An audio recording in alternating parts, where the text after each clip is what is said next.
We are ready to go live. All right, y'all. Welcome to All Politics and Local, America's number one political hip hop radio talk show. Y'all know if it's Friday, y'all know it's time for the Mayor's Forum. Of course, coming up at 6 o'clock is going to be our beloved brother, the one and only Mayor Raz J. Baraka. And then, of course, we've got a full lineup. And of course, coming up after that, John, you want to give the rest of the lineup? Yeah. We have a great show after this. We have Newark Councilwoman LaMonica McIver, Central Ward Councilwoman, coming on. She's going to be talking about rent control and some of the initiatives that seem to be going on at City Hall with that. So that's going to be a great part of it. Then we have Mark Comesañas coming on. He's the executive director of My Brother's Keeper, and he's going to be talking about Newark as a model for community-based violence intervention. The My Brother's Keeper program in Newark was nationally recognized as just an incredibly successful program. So we're honored to have him on as well. And then we have at 8 p.m. We have Victor Monterrosa coming on. He's a Newark-based housing attorney, and he'll talk about some strategies that are going on right now where landlords are trying to kick multiple people out of their homes by just telling them they got to leave. So a lot they're like exploiting people not knowing their rights, and this is going on all over, right? So he's going to tell us some stories, and he's going to give tenants some advice on what you can do and what your rights are, right? Because what we don't know is that we have rights. Tenants have rights. People who rent have rights, and especially in particular municipalities that fight for it, like Newark. So he's going to give you some advice on that. We got some good stories coming up. I'm sorry. Hard to believe that's still. No, it's hard to believe that's still going on. They're trying to. It's getting more pervasive with different people, right? Like literally, like I'm a teacher, and kid came in late, and at first, like you're late multiple times, they give you detention, that kind of stuff. And so I called home, and when I called home, they're apparently going through a lot of stuff with. They had to be out by Tuesday. They didn't have, they didn't have a place to stay. So literally, it's putting my students in distress, right? Like this is putting a whole family in distress, for that. And it wasn't because they weren't paying their rent. Their rent was being paid. Right. Stuff was, and I was like, well, there's no notice. It was like, no, but the landlord said we needed to leave by then. So I hooked them up with a lawyer, and just had them talk to this person, so they would at least know what their rights are and have options, and have that knowledge. So yeah, people are still doing that, right? Landlords are preying on people not understanding what their rights are as tenants, and not really wanting to fight. And like housing is expensive. Housing is expensive all over. And so what landlords sometimes do, even if the person's paying their rent, if they're paying at lower prices, they'll want to get them to leave so they can get someone in who'll be willing to pay the higher prices for rent.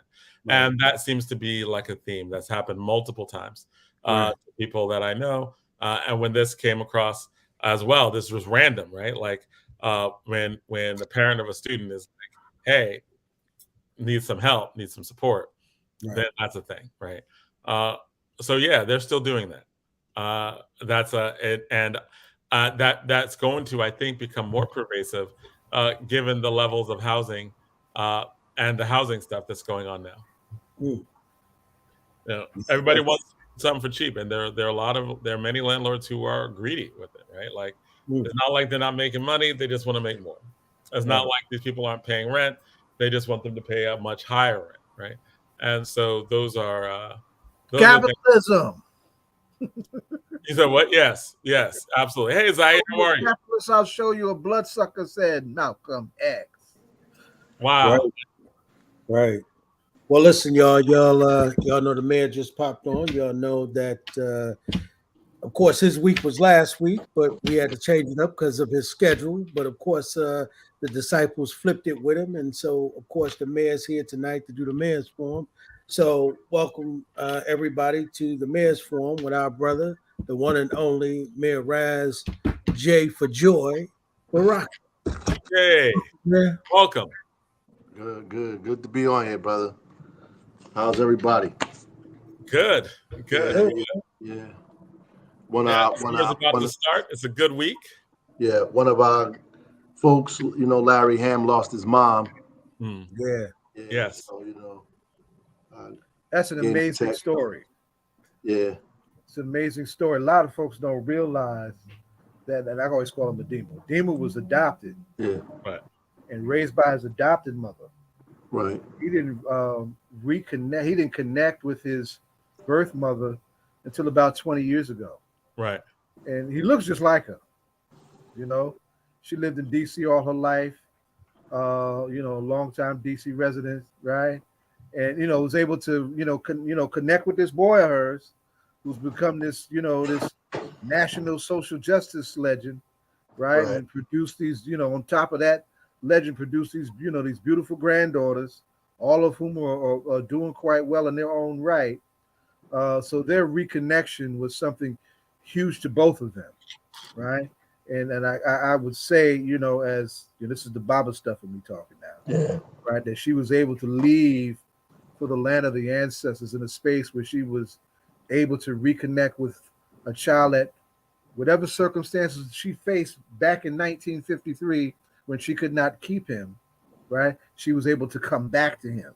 That's good stuff. And they could actually be in each other's life and reestablish, the ultimate bond of all bonds, the bond of mother and child, And I'm gonna tell you, a long distance runner that Ademo is, that I've known Ademo since 1979, right? This hit him. I don't know if he's looking or not. I don't care, And if he is, I want him to hear me talking about him man to man, heart to heart. This hit him the way mother loved, mother lost. I remember when he lost his adopted mother. She left on August 17th on Garvey's birthday. I'll never forget that, right? And none of us knew all of this background about him in terms of his actual mother. Yeah. But, and I remember, he was concerned about whether or not he would get the, that community support that we get when we lose folks and everybody comes and as they should pay their respects. This is all happening down in Maryland, so it's going to be difficult for us to, actually go down there and be with him. And he's, taking on that responsibility of winding up her affairs. But they were able to reconnect, and she was able to see this boy become a legend and have these beautiful, solid grandchildren, that she birthed into this world. Yeah. So we send love to him. Great story. Yep. I gave him a text and spoke to him, as he headed on down there, because we got to do that, And as I said, a difficult time, we wait for him to organize and do all this stuff, but when he's going through some stuff, people need to give him a shout out. And if people out there, they can give him a shout out and show concern. You should do that, during this time period. I think it's important to make sure that the people who lead us are refreshed. Yep. You know what I mean? Because there's a lot of stress. It's hard running around with our folks. You know what I mean? So they need some refreshing. So hopefully, he's getting that from his comrades, his friends, his other family. Right. Absolutely. Because when people are spend their life caring for others, when they need care, we have to, as a community, be around, right? I was teaching the Tupac documentary, Dear Mother, Dear Mama. We were talking about the part where he talks about when his mother was struggling, and he was like, "This is the only brother from the movement who came around," and like he had like a lot of anger, and it was a beautiful part of that where he's just like, he starts naming people who are in prison. It was like, where are their kids? Who's taking care of their kids? And I think this is along those same lines, right? When someone struggles, right? And when they are known for caring for us, we got to make sure as a community we give back. And that's all of us. Yeah. Yeah, that was a great documentary, too, that they had about Tupac and Afeni. Mm-hmm. I just watched that. I was pleasantly surprised. Huh? I was pleasantly surprised. It was decent. Yeah, part 1 and 2 were just amazing for me, like, and informative, and I think they gave a lot of history that a lot of people didn't know. A lot of people didn't know that about Pac. They didn't know how he came into this world. They didn't know all the stuff that his mother did. So I thought that was an excellent documentary on that level, right? Like I actually didn't know she was one of the Panther 21. I knew she was a Panther. I did not know that she was attacked in the way she was attacked, and the whole context between, again, people who are in the movement, people who struggle, people who are attacked, and part of the attack is to make them feel horrible. Well, yeah, that's a different kind of thing, though, man. That's those people. You talking about state-sponsored terror. Yes, sir. Right. Deliberate kind of disruption of people's families and community. That's what you're talking about. If you look at the difference between how even the Weatherman and the SDS case was handled versus this Panther 21 stuff, if you just look at even that, it's just like there's differences in that, and like all of those kids, and then people want to know why Tupac is the way he is. I mean, all of that stuff is a result of state-sponsored repression on very specific people for very specific reasons. And this is what you get. There's a scene in there where he's talking at a event, and I looked at the event. There's a whole bunch of people in there that I know. Yeah, I know what you're talking about. And he was just going off, like cussing and all that, and it just affected their sensibilities. Like they didn't know what was going, why he was coming at him like that, and he was really like on number 12, like going off. He was just getting it all out, I guess, in a space that he thought he should get it out in, and was really coming at them too, right? And not knowing it, like coming at the way the country has handled him and us, and specifically young people at that time that he's growing up in, right. But also the folks in the movement too, just handled That's right. The way, he was just coming at them, like, expecting more than, what was happening at the time, I suppose. And, for, I guess, like even young people that's in it don't have the historical context either. So just seeing his mother and her friends and his uncles and all them and the things that they're going through, and then come here and see all these other people, you're looking at a group of people who've been going through struggle for a long time with the wear and tear on their face and body. He's trying to figure out, like, what do we do now? Have we all quit? And that's really what I got from that, and sometimes, youthfulness, you go at it, you go hard because you don't really understand the severity of what the enemy has done. And like the continuity of the continuity of struggle, like how it was disrupted. That was one of his objectives. Yeah, and why they didn't continue to care for the kids in that movement. Like, how do you care for, like you said, the kids, people growing up in there? Well, how could you care for them when you are on the run? Yeah. Right. This is the mayor speaking as a movement child. Right. I want y'all to appreciate this for a minute. One of the things that I did, and y'all really don't see my work in New York with what I do, the Malcolm X Commemoration Committee, but it's the principal vehicle where we do a whole lot of work around political prisoners. And for 25 straight years, we had an annual dinner benefit for the families of political prisoners, right? Because, these incarceration situations that they go through, and they ain't spending, this ain't no overnight stuff.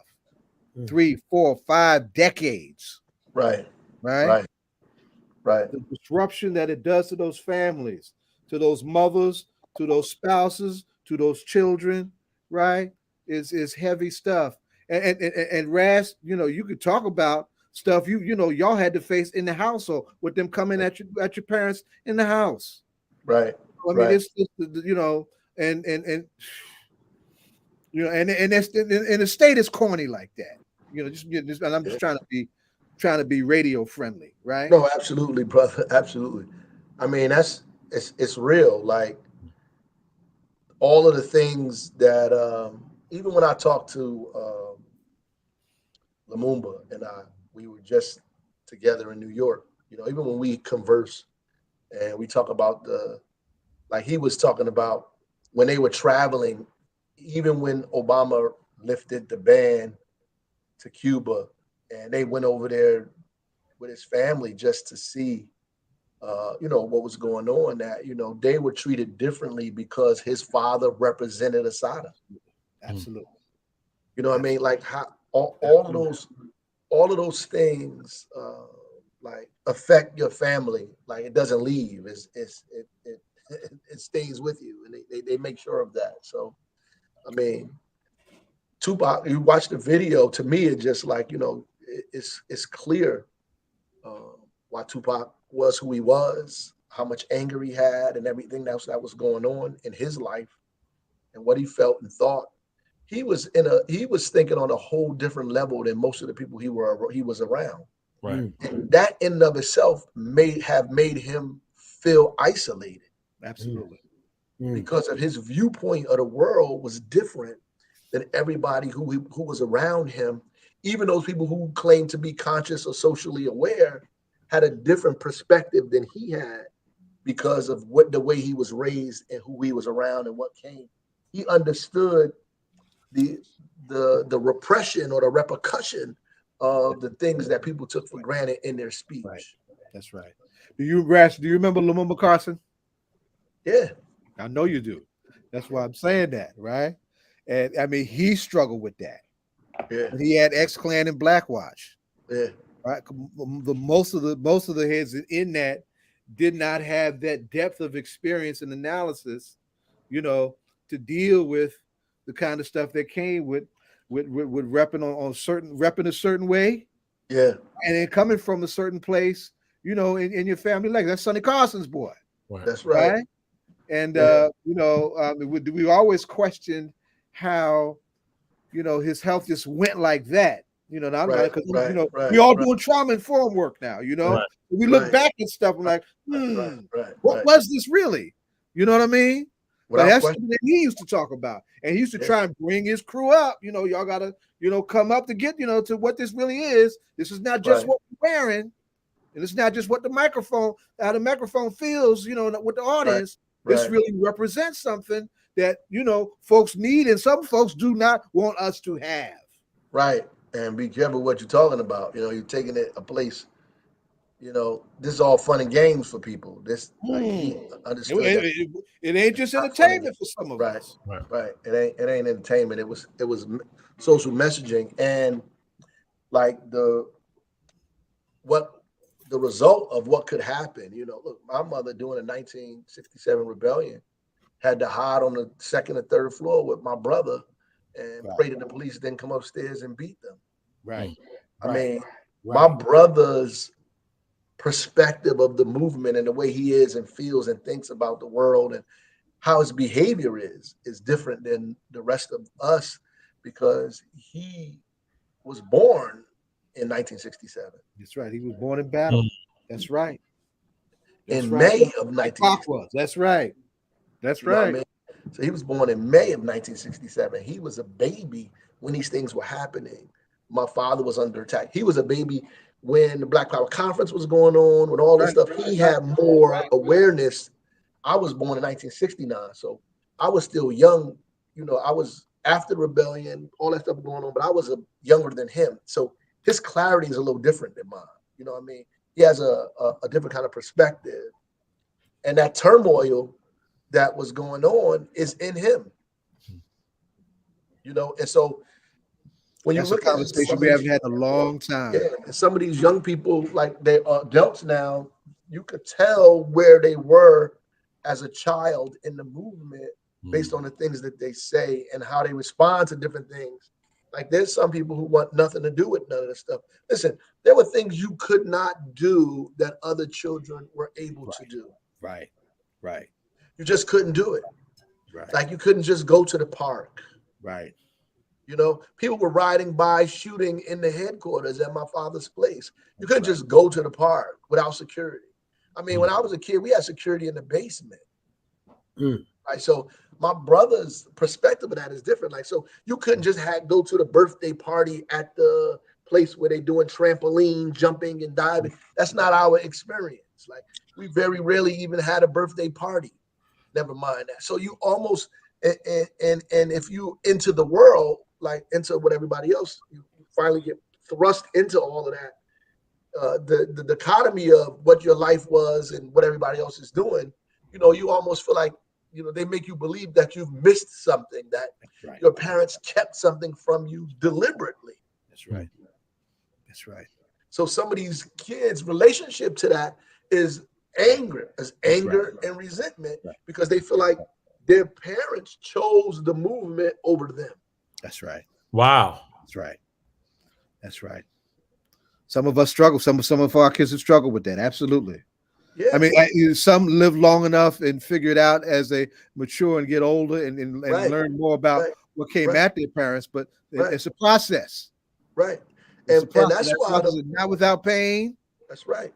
That's right. That's why the people who choose to do that have to be taken care of. My mother started African Free School. She took care of all of those people's kids in the movement and thrust her children into that space. Yes, she did.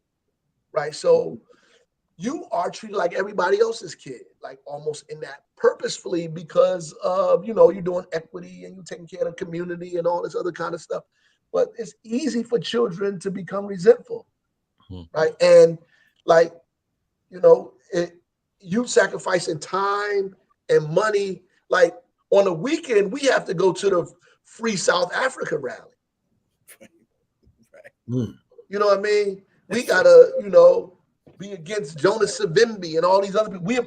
We all at these rallies. We not at birthday parties for our friends and all this other kind of stuff, or this league or that thing. We at a rally. We at this place. We at that place. At meetings, organizing meetings as little children, So on the one hand, you get a kind of political education that other people don't get. Right. But as a 10-year-old, 11-year-old, at 10 years old, I was in court testifying for my father and mother who was beaten by the police in New York City. Wow, you were testifying at 10. That's right. Yes. That's right. I was in court, New York, testifying at 10. That's right. That's at right. 10. That's right. That's around the time I connected with your father, mother. That's right.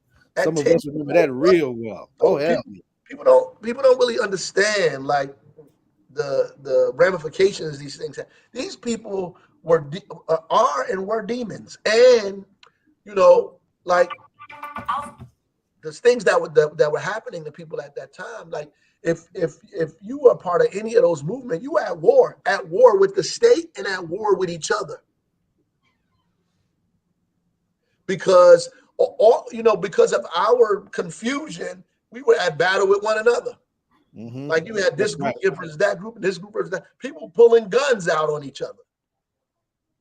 These are the things that are happening, And so that mentality, that the security mentality, the protect mentality, is almost a foxhole kind of mentality you get, at that time. Could you imagine if you were in the Panthers in Chicago when Fred Hampton and Mark Clark was murdered and all of that stuff was going on, and you had children in during that time in Chicago? 1969 was the bloodiest year of the Black Panther Party. And the same year that they correctly came out with a call for a national united front against fascism. Right. 28 Panthers were killed, starting with Bunchy Carter, in January, up to Fred in December. 28 in 1 year. Wow. Yeah. So if you were a child in that space, you know what I mean? What are you going through? What are you feeling? Who's caring for you? And that's the most, and that was like the most frontline space, like the straight, like we going at it. But there people, but all these organizations had their relationship with the state in that way, and also, like I said, the differences we had with each other. But it's not even that. You can go to the other spectrum. I was at an event in Philly talking about, with the African American Chamber of Commerce, talking about how to build infrastructure to support Black businesses in cities, using government and politics. And the former mayor, Kasim Reed, they asked him a question about how did Atlanta, because Atlanta has the most black businesses, how did Atlanta get these black businesses? Now, I'm expecting him, because I know Kasim, because I went to school with him, to start talking about the business and the market and all of that. He starts off with Martin Luther King. He says, look, Martin Luther King, we know him as this type of person. He had a cadre of people. They built organization so they could get people elected and built business to support people around elections. When Maynard Jackson became the mayor, he became the mayor in that space, that cadre of people who built things for Maynard. And everybody, he says, everybody talks about Maynard Jackson, but Maynard Jackson was under attack constantly. He said, in fact, after he left office, he could not even get a job in Atlanta, the place where he made all of these millionaires. Wow. That he died in another city, working in another city, because that's where he had to go to get employment. That's right. That's wow. Right. That's right. Is there any, like, just because, like, is there any?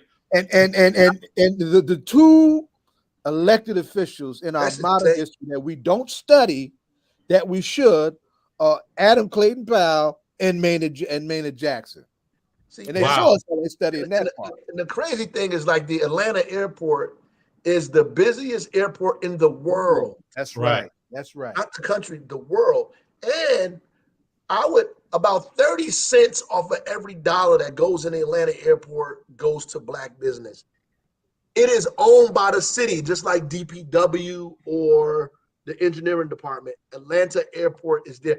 Maynard Jackson made all of that stuff real, right? Now, here's a man who struggled, and I can imagine in my seat now the stuff that I have to deal with, like what he had to deal with to make that real in that time period. Come on. That's right. Right? Which is now, different than the present time.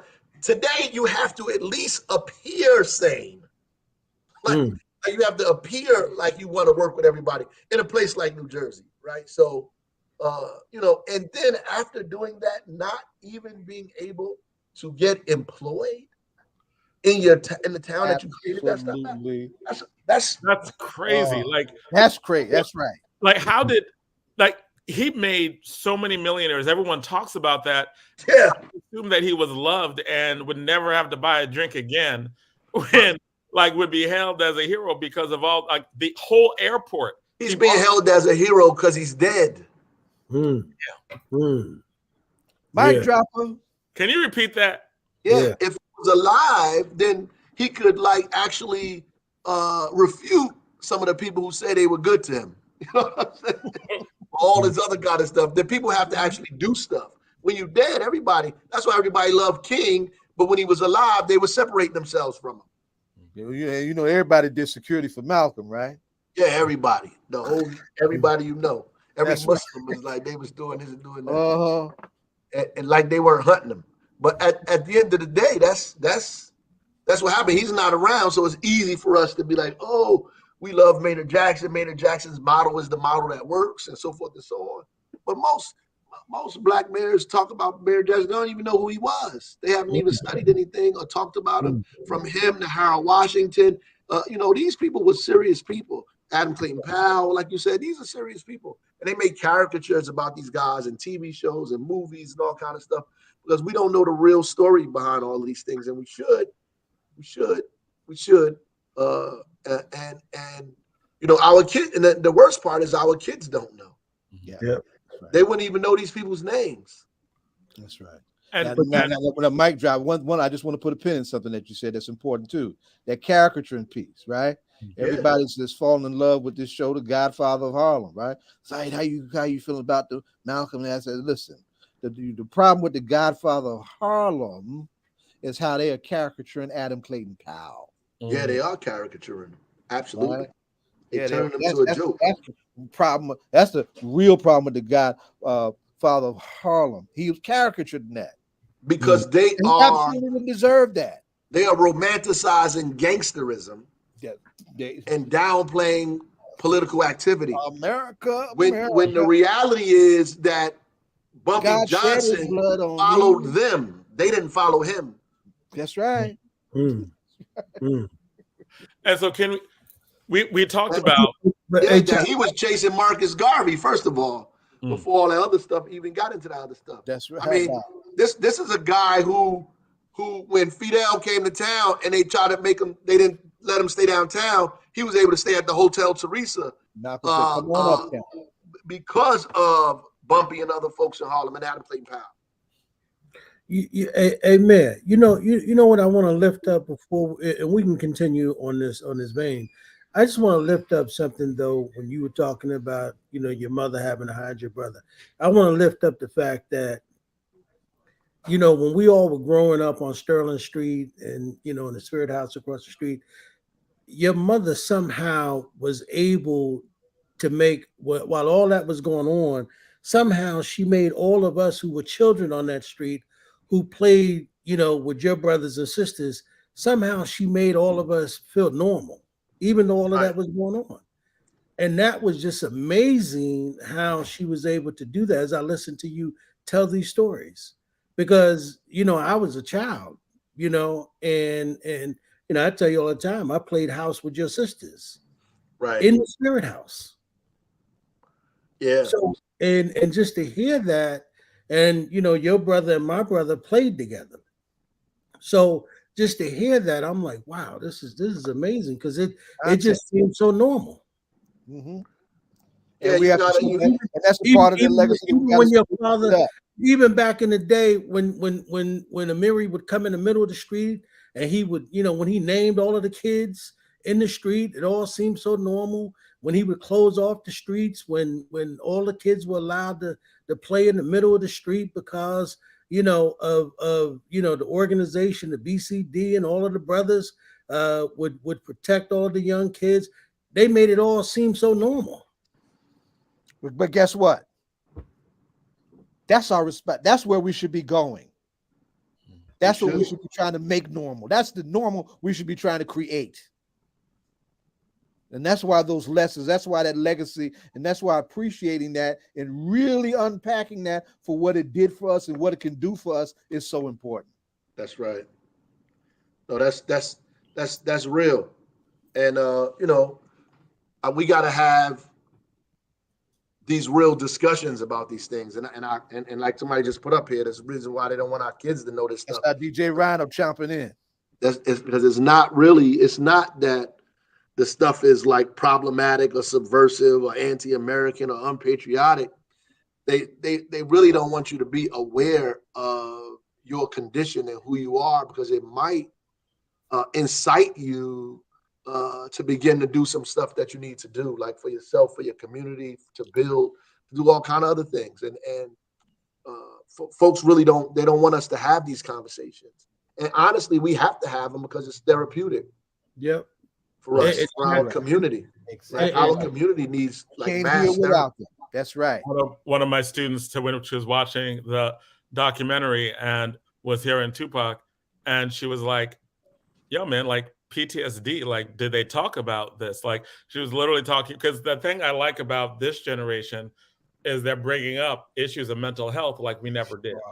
And how to take care of yourself and self-care, and the results of trauma, and where they're talking about that in a way that has been normalized, right? That you need therapy, like these traumatic acts happen, that we need to get extra help for the stuff that we need. We need more social workers, just like we need more doctors. We need more social workers. We need more therapists. We need more people to be able to talk to, because the levels in which normal white supremacy works, right? Like, not even like the child of the movement. There's therapy that's needed when you're dealing with the levels of violence. Then that becomes even a higher level of the same thing. Can you talk to us about how you processed a lot of this, right? Like, growing up, getting older, how did you deal with all that stuff that was around you? Well, you're a kid, you just grow up and you don't really pay attention to most of it until you become an adult. I mean, the things that you feel as a kid, feeling isolated and different, more than anything, we're doing things different than what everybody else doing. You want to know why this is different.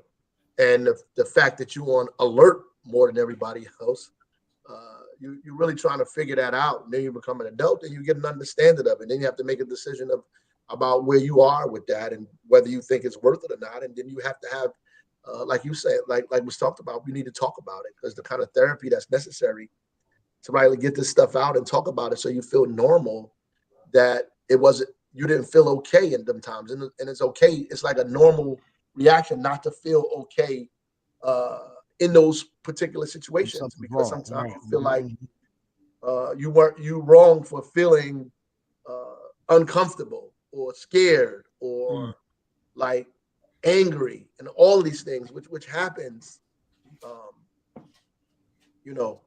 in that, we don't have like circles of movement kids having conversation. I mean, it's even therapeutic when I talk to Mayor Lumumba about, just the similarities of things that when I see he had some of the same things that I went through, I was like, wow, you don't feel like this is a weird kind of situation you were in, right? They dealt with it the same way we dealt with it. And, that's it. I mean, it's not like it's not a movie, you know what I mean? It may feel like one, but these people, the point is they want to make entertainment out of it, but none of it was entertaining. And you know what? That may have been what was wrong with Tupac. I think that there was no space for him. Right. No, exactly right. Yeah. That's exactly right. Yeah. There's no space for him. And the people who are around, like I said earlier, can't relate. Right. Exactly. Right. Yeah. Because, when you think about him telling that he was born in prison and for him to lay that out to you, and you get a real picture of that, and you're like, well, who could you? I mean, you think about some of them dudes he was running with, like, did they really understand that from a real conscious level? They didn't. And his family wasn't in prison because they robbed people, sold drugs, murdered people. They were in prison because of their political beliefs. That's right. That's why they were in prison. And so his relationship to it is completely different. Mutula Shakur, Afeni Shakur, all of these people that he knew as a child that were like a part of his family, to him was criminalized. Right. Exactly right. Right. And we just got Mutula out after 35 years. What he knew as a criminal, as a kid growing up in Oakland and those places, are like thugs, drug dealers, gang members, so forth and so on. That's not his family. Right. So you got to juxtapose those things, and you got to come to grips with that as a child. And people are rapping. These are things that they're rapping about and talking about and rapping about. But that's not his story. He's just as angry as them, just as militant, even more militant than they are, saying all this other kind of stuff, But he's coming from that stuff is in him for a whole different reason. Right. A whole different reason. Right. And it's difficult to be around people like that, because either you got to dumb yourself down, or you isolate yourself, right? Or you just walk around angry. And like the depression, the depression he probably went through is real in that. And like, there's nobody talking about that. They just talk about Tupac angry and Tupac this, and they said that they talked about him having multiple personalities and him even being schizophrenic and that kind of thing. The reality is the brother probably was going through depression. Right. Yeah. And there was no outlet for him other than rapping. The rapping was his outlet. And that's why I thought the documentary was good, because they gave you like the different layers of the thing. Like, even after you deal with his upbringing, even after you deal with like his mother going through what she was going through when he was in high school, even after like he's living in different cities all throughout high school, even after that, even when he's about to blow up, he gets beaten and brutalized by the police, right? That has its own set of trauma, because like Dr. Curry, Dr. Tommy Curry talks about police brutality as a form of sexual violence. because he believes that that the way in which police look at Black men before there's this level of brutalization is on the same lines as sexual harassment, in terms of like there's a violation that they do because they enjoy it, right? And it's one of those things that just made sense, because anybody who's ever been pulled over and frisked, anyone's had to deal with that, is always like, it's like they liked it too much, right? And dealing with that on that level is I think something that, again, the layers that you need help from to recover. He's like, look, people are like, I get money, right? And they're like, oh, you should be happy now. You should be happy now. And he was like, you know, I've been living with this for 20 years. I still have the scars on my head. I still have memories of being beaten. Like, so he's directly telling you, like, I'm traumatized. I've been traumatized for a long time. I'm not just going to get over it. And, you know, I'm not just going to get over it because you gave me a little money now, because things are a little different now. That's not how trauma works. At all.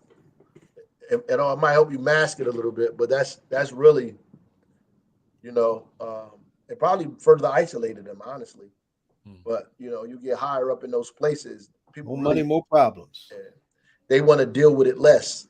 Like they rather you not talk about it, right? Or bring it up in them spaces is making them feel uncomfortable.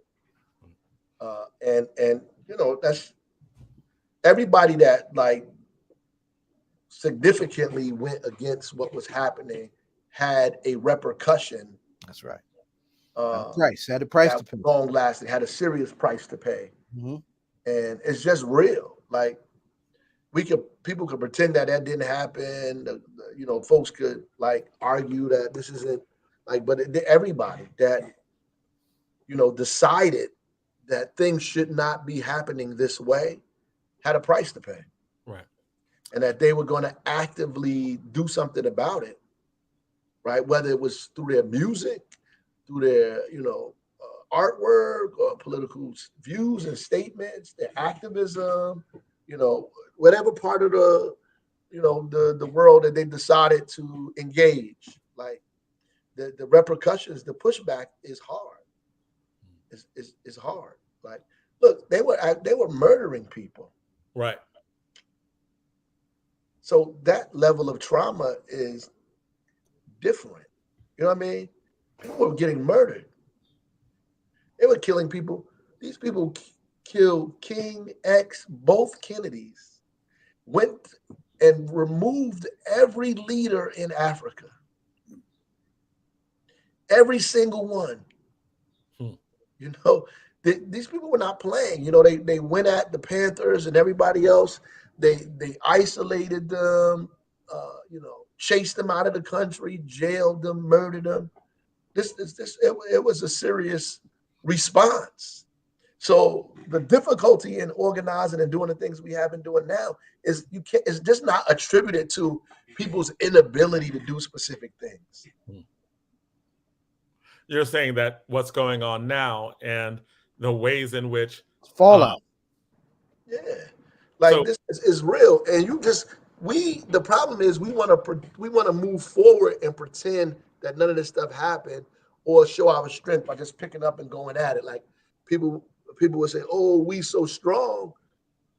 No, I mean, we're not addressing the signs and symptoms of our trauma and abuse, and it's spilling over into our families, our relationships, our children, our community, all of this stuff. And it just has to be addressed, and nobody's ever paid for it. Right. Right. Fred Hampton was murdered. We know nobody was ever held accountable. We never had a truth and reconciliation. That's right. Thing something that Mutulu was talking about in the late 1970s. We never had that. Mutulu was raising that. Can you explain what you mean by truth? I know Cory Booker has brought that up too more recently. Can you explain? Even in you know, in Germany they had the Nuremberg trials. In South Africa, they had truth and reconciliation. Right. I mean, we have to confront our issues with the people who did it. Yeah. We got to talk about it. Yeah. Like, this is what happened to my family. as a result of this, not in some intellectual way. This is what really happened. Yep. This is the harm that it did. Yeah, this is a generational harm that took place because of your deliberate actions. Who's going to pay for it? How are we going to address it? How is it going to be fixed? So when people talk about repair and reparations, they're just talking about physical enslavement and chattel and laws that prevented you from doing specific things. But what about the emotional distress? When you sue people, you sue for emotional distress. Damages. What about the emotional and psychological distress that it caused thousands, millions of people, generation to generation to generation, because of what happened to their families, collectively and individually? That's not like they're not going to address that, because it's like so wild and so big what these people have done.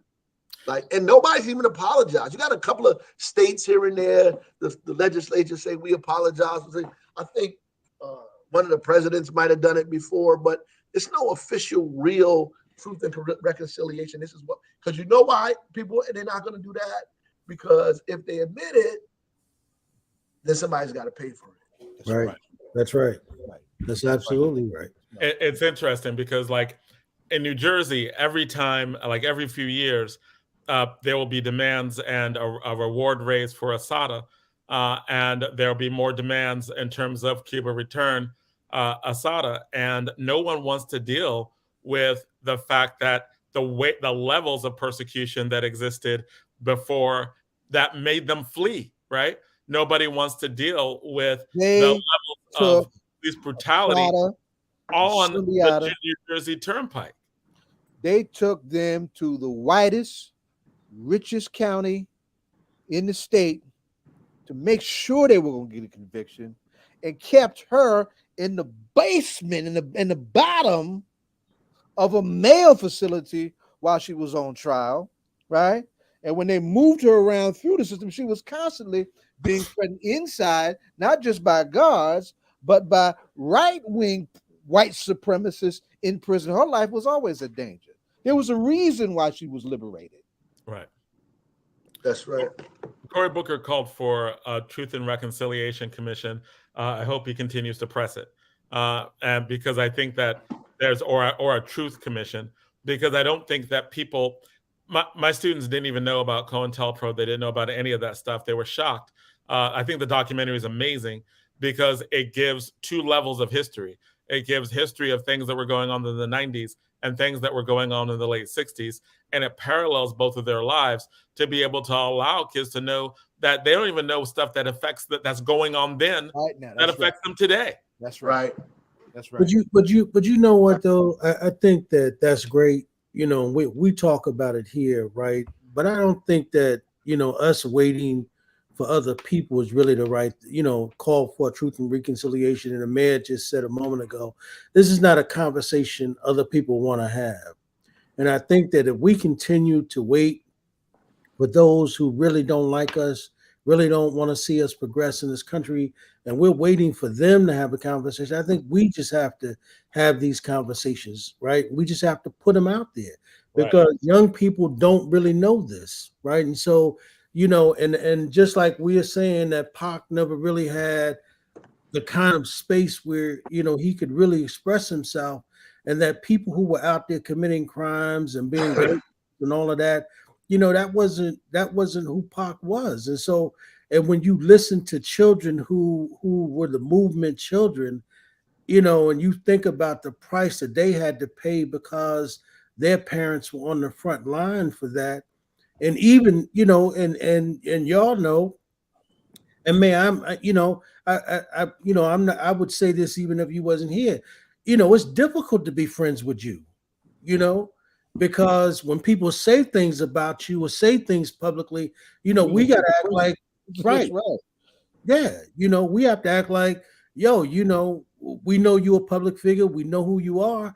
But at the end of the day, you are a brother, and we got to act like, well, let that shit ride, or we're going to be locked up. Right.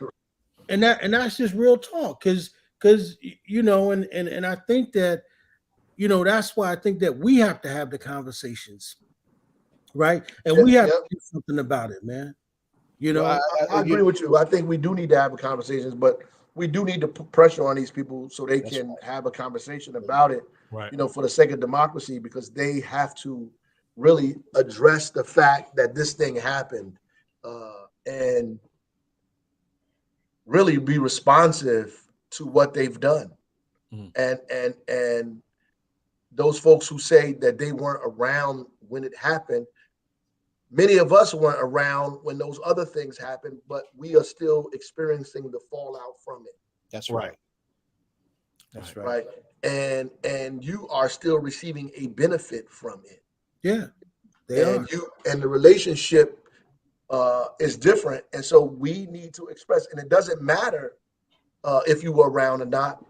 The system itself did it, and so it should repay and repair the damage that was done. That's what it should do. It should repair the damage. And it is not without precedent. Yeah, they should do. That's the thing. It is not without precedent, right? And creative enough to figure out all kind of ways to get it done. But you know, don't get into the argument. How are we going to do this? Well, we can figure it out. Right. You know what I'm saying? That's for sure. Because honestly, there is no real monetary number they could put on the ever do us justice based on what happened to it. Yeah. You can't put a monetary number on murdering Fred Hampton. Really just not. I mean, you know, enslaving people and turning them into chattel. See, the trick that these people pulled on the world and us is to make us believe that the economic system we in now and what's going on represents democracy all across the board. It represents freedom all across the board. When history, that's why I don't want you to talk about slavery, because it proves that you can have economic freedom and not social and political freedom. Right. Yep. So one doesn't translate into the other. All they have to do is put legislation to make you chattel. Mm-hmm. Then you actually become the means of production. You actually become the property itself, right? So in America, there was economic freedom, and they say, oh, we had the freedom to do this, freedom of that. But these people didn't, because they were property. In fact, they couldn't even go to court. So, I mean, there is no automatic. And so when you question what's happening here, they always say, oh, you either. That's how they always associate people who are socialists or communists with people who are against democracy and freedom, because they automatically say that freedom is only possible in the form of system that we have now. When history has proven that not to be true. Right, because you can be within that system but not included in that system. Right. Could be right. Yeah, you could be deliberately carved out. As a matter of fact, you can be the backbone of that system, the cornerstone, the bearer of it. You know, it could be on your back. Ancestors are. That's right. You know, it could be on your back and you carrying it along.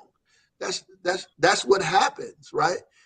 And so when you speak to that and you address that, people get confused, because in school they learn that there's an automatic relationship between the economic system we have and freedom. And that's really not the case, right? It's really not the case. So, and people who saw this throughout history, who were actually the closest to the issue, who were slaves or ex-made slaves or freedmen or activists, or, you know, all these movements that created, had to be attacked. They had to be attacked. That's why the Panthers were the number one threat, according to J. Edgar Hoover. That's right. To the well-being of this country. You know, not because they ran into the Capitol, by the way. Not because they ran into over the Second Amendment. They did walk into the Capitol in California legislature to fight for the right to demand the right to bear arms, you know, which was perfectly legal. They didn't tear stuff up, threaten people, you know, all that, break things. That didn't happen. They just stood still. They just stood. They marched. They just, you know, right. They just were present with perfectly legal opportunity to bear arms. That's just the reality of what happened. And so, and when I talk all of these, as a result of that, which is what we had, like, as a result of us asserting ourselves, what was people to do? Right. You killed Martin Luther King and Malcolm X. Like, where were we supposed to go next? Right. I'm saying, does it make sense? Like, what are we supposed to do? Like, at that point, and when Malcolm got killed in '65, it kind of radicalized everybody. Like, listen, we gotta. This is out of control here. You know what I mean? And it radicalized us, and it made people like, the demoralization of the movement was the murder of King. They demoralized the movement by murdering King, and rebellion took place everywhere else. And then the people who even was closest to him, they attacked them, and they murdered both Kennedys in public. I'm telling you, this is the history that they don't want you to teach. Yep. Right. Yep. I think the history they don't want you to teach. Yep. And the history they don't want us to teach is not just to keep us in our place. Yeah. But they don't want those children and grandchildren of theirs being educated out of their racism. Yep. That's right. To see a larger thing that's going on. These people, they look, this stuff has to be protected at all costs. Yep. Yep. Right. And they've proven that they have the ability and the will to protect it at all costs, without question. But man, I think that the reason they do that, because they do know that this conversation can turn a generation of people around, right? Sure. If we're able to tell them this and show them this, because when we had Mr. Payne on, and he showed us that book, right, of what they were learning, Little Black Sambo. That's right. He showed us the book. That's a book. Yeah, he had the book in school. Yeah. Yeah. And what they were teaching them back in that day, that level of self-hatred, and if you were to show that, I believe, just like he showed it to us, if we really showed that to these young, brilliant young people, because most of them don't believe that stuff is real, man. No, they don't believe it. Right. Yeah. They believe. There are some school districts now and some of these places that ban books that are telling kids, teaching. It's a woman who's like going to court suing the district. The town escapes me. Teaching her children that Black people's status in early America was unknown. Wow. Wow. That's how they define it. Wow. Wow. Unknown. So it's not just they don't want you to learn your history. They're making things up. Right. They're indoctrinating people and making things up to erase all of the stuff they did. Never mind repairing. They don't even want to recognize that it even took place. Right. And that's not new, right? Like that we're going back to what they did when they were covering things up after Reconstruction, when they were changing textbooks after Reconstruction. Yeah, but you talking about 2023. That these people are still at that level with this thing. Right. At that level where they're gonna tell Black kids that Black people's status, Africans at that time who were in America, status were unknown. Their status was unknown. Wow. Wow. Yeah. Man, that's why I think I think if we're gonna survive, I think we have no other choice, man. Just like, Minister Farrakhan said, in 2010 at the State of Black America, he said, we've tried everything else. He said, but the one thing we haven't tried is unity.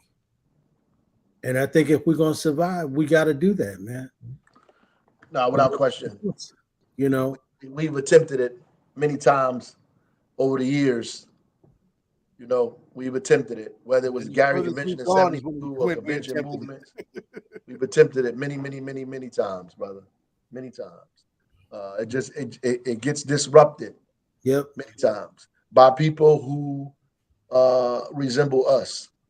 Yeah, without a doubt. It's That's the way. Tell no lies, claim no easy victories. But we can't stop trying, man. Without question. I agree with you. We can't stop trying. We can't stop trying. Yeah. We got to stay on the They battle. can't. What you need to know is they can't. And it's 7:00.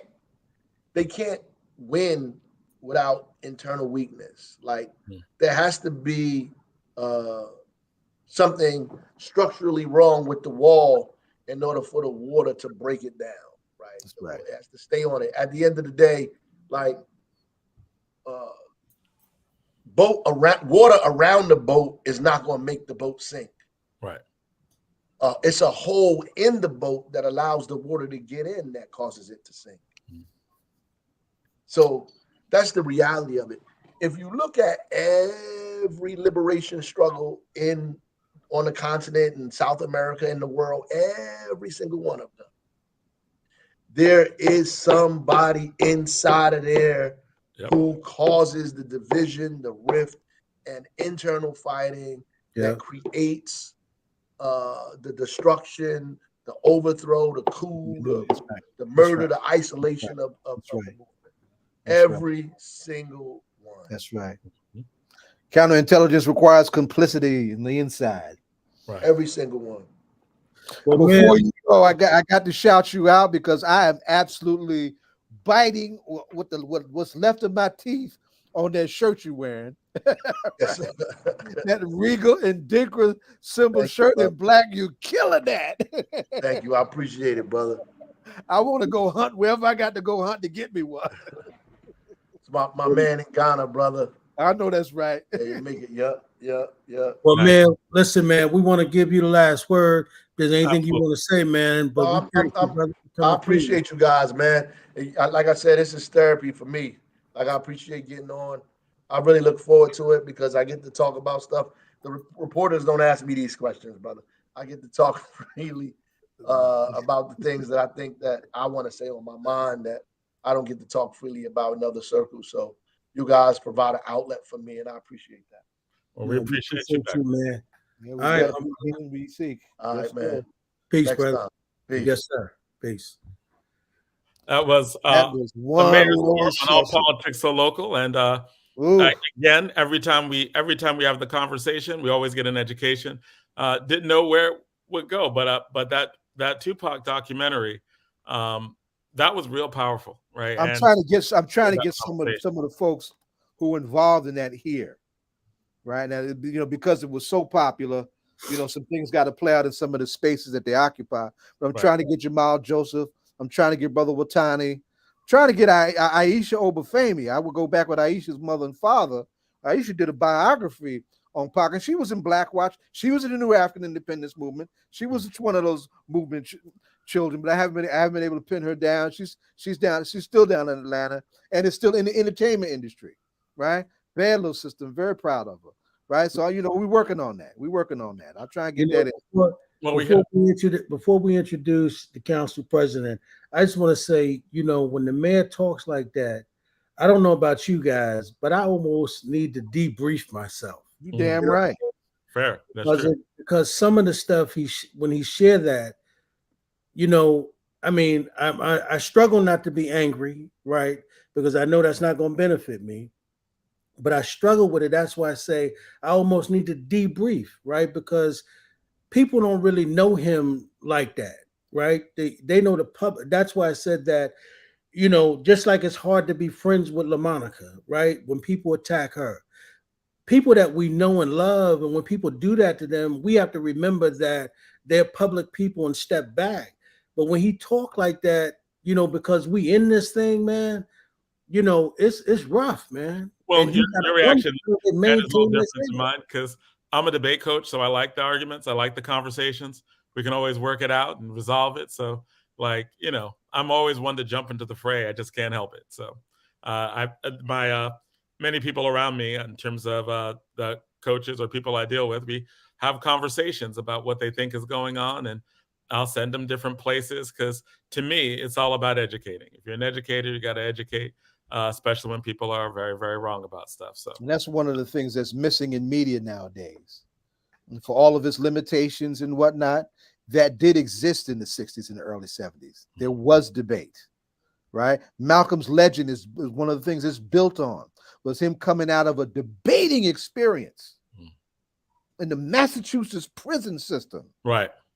And debating in Harvard outside of the prison system three times, not once, 3 times. Right. Right? Going all the way to Oxford, the top white school in the world, and made everybody shut up and bear witness to the validity of our struggle. Right? 8th grade education. But got his master's in the Massachusetts state prison system. That's right. Now we have a wonderful guest on tonight that I'm always honored when she comes on our show. She's brilliant. She is a dynamic speaker, thinker, debater, right? Herself. I know she gets in tons of debates and has to break down what is not on a continuing basis, especially now and in her role as Newark Council President. Congratulations. And LaMonica McIver, Councilwoman for the Central Ward.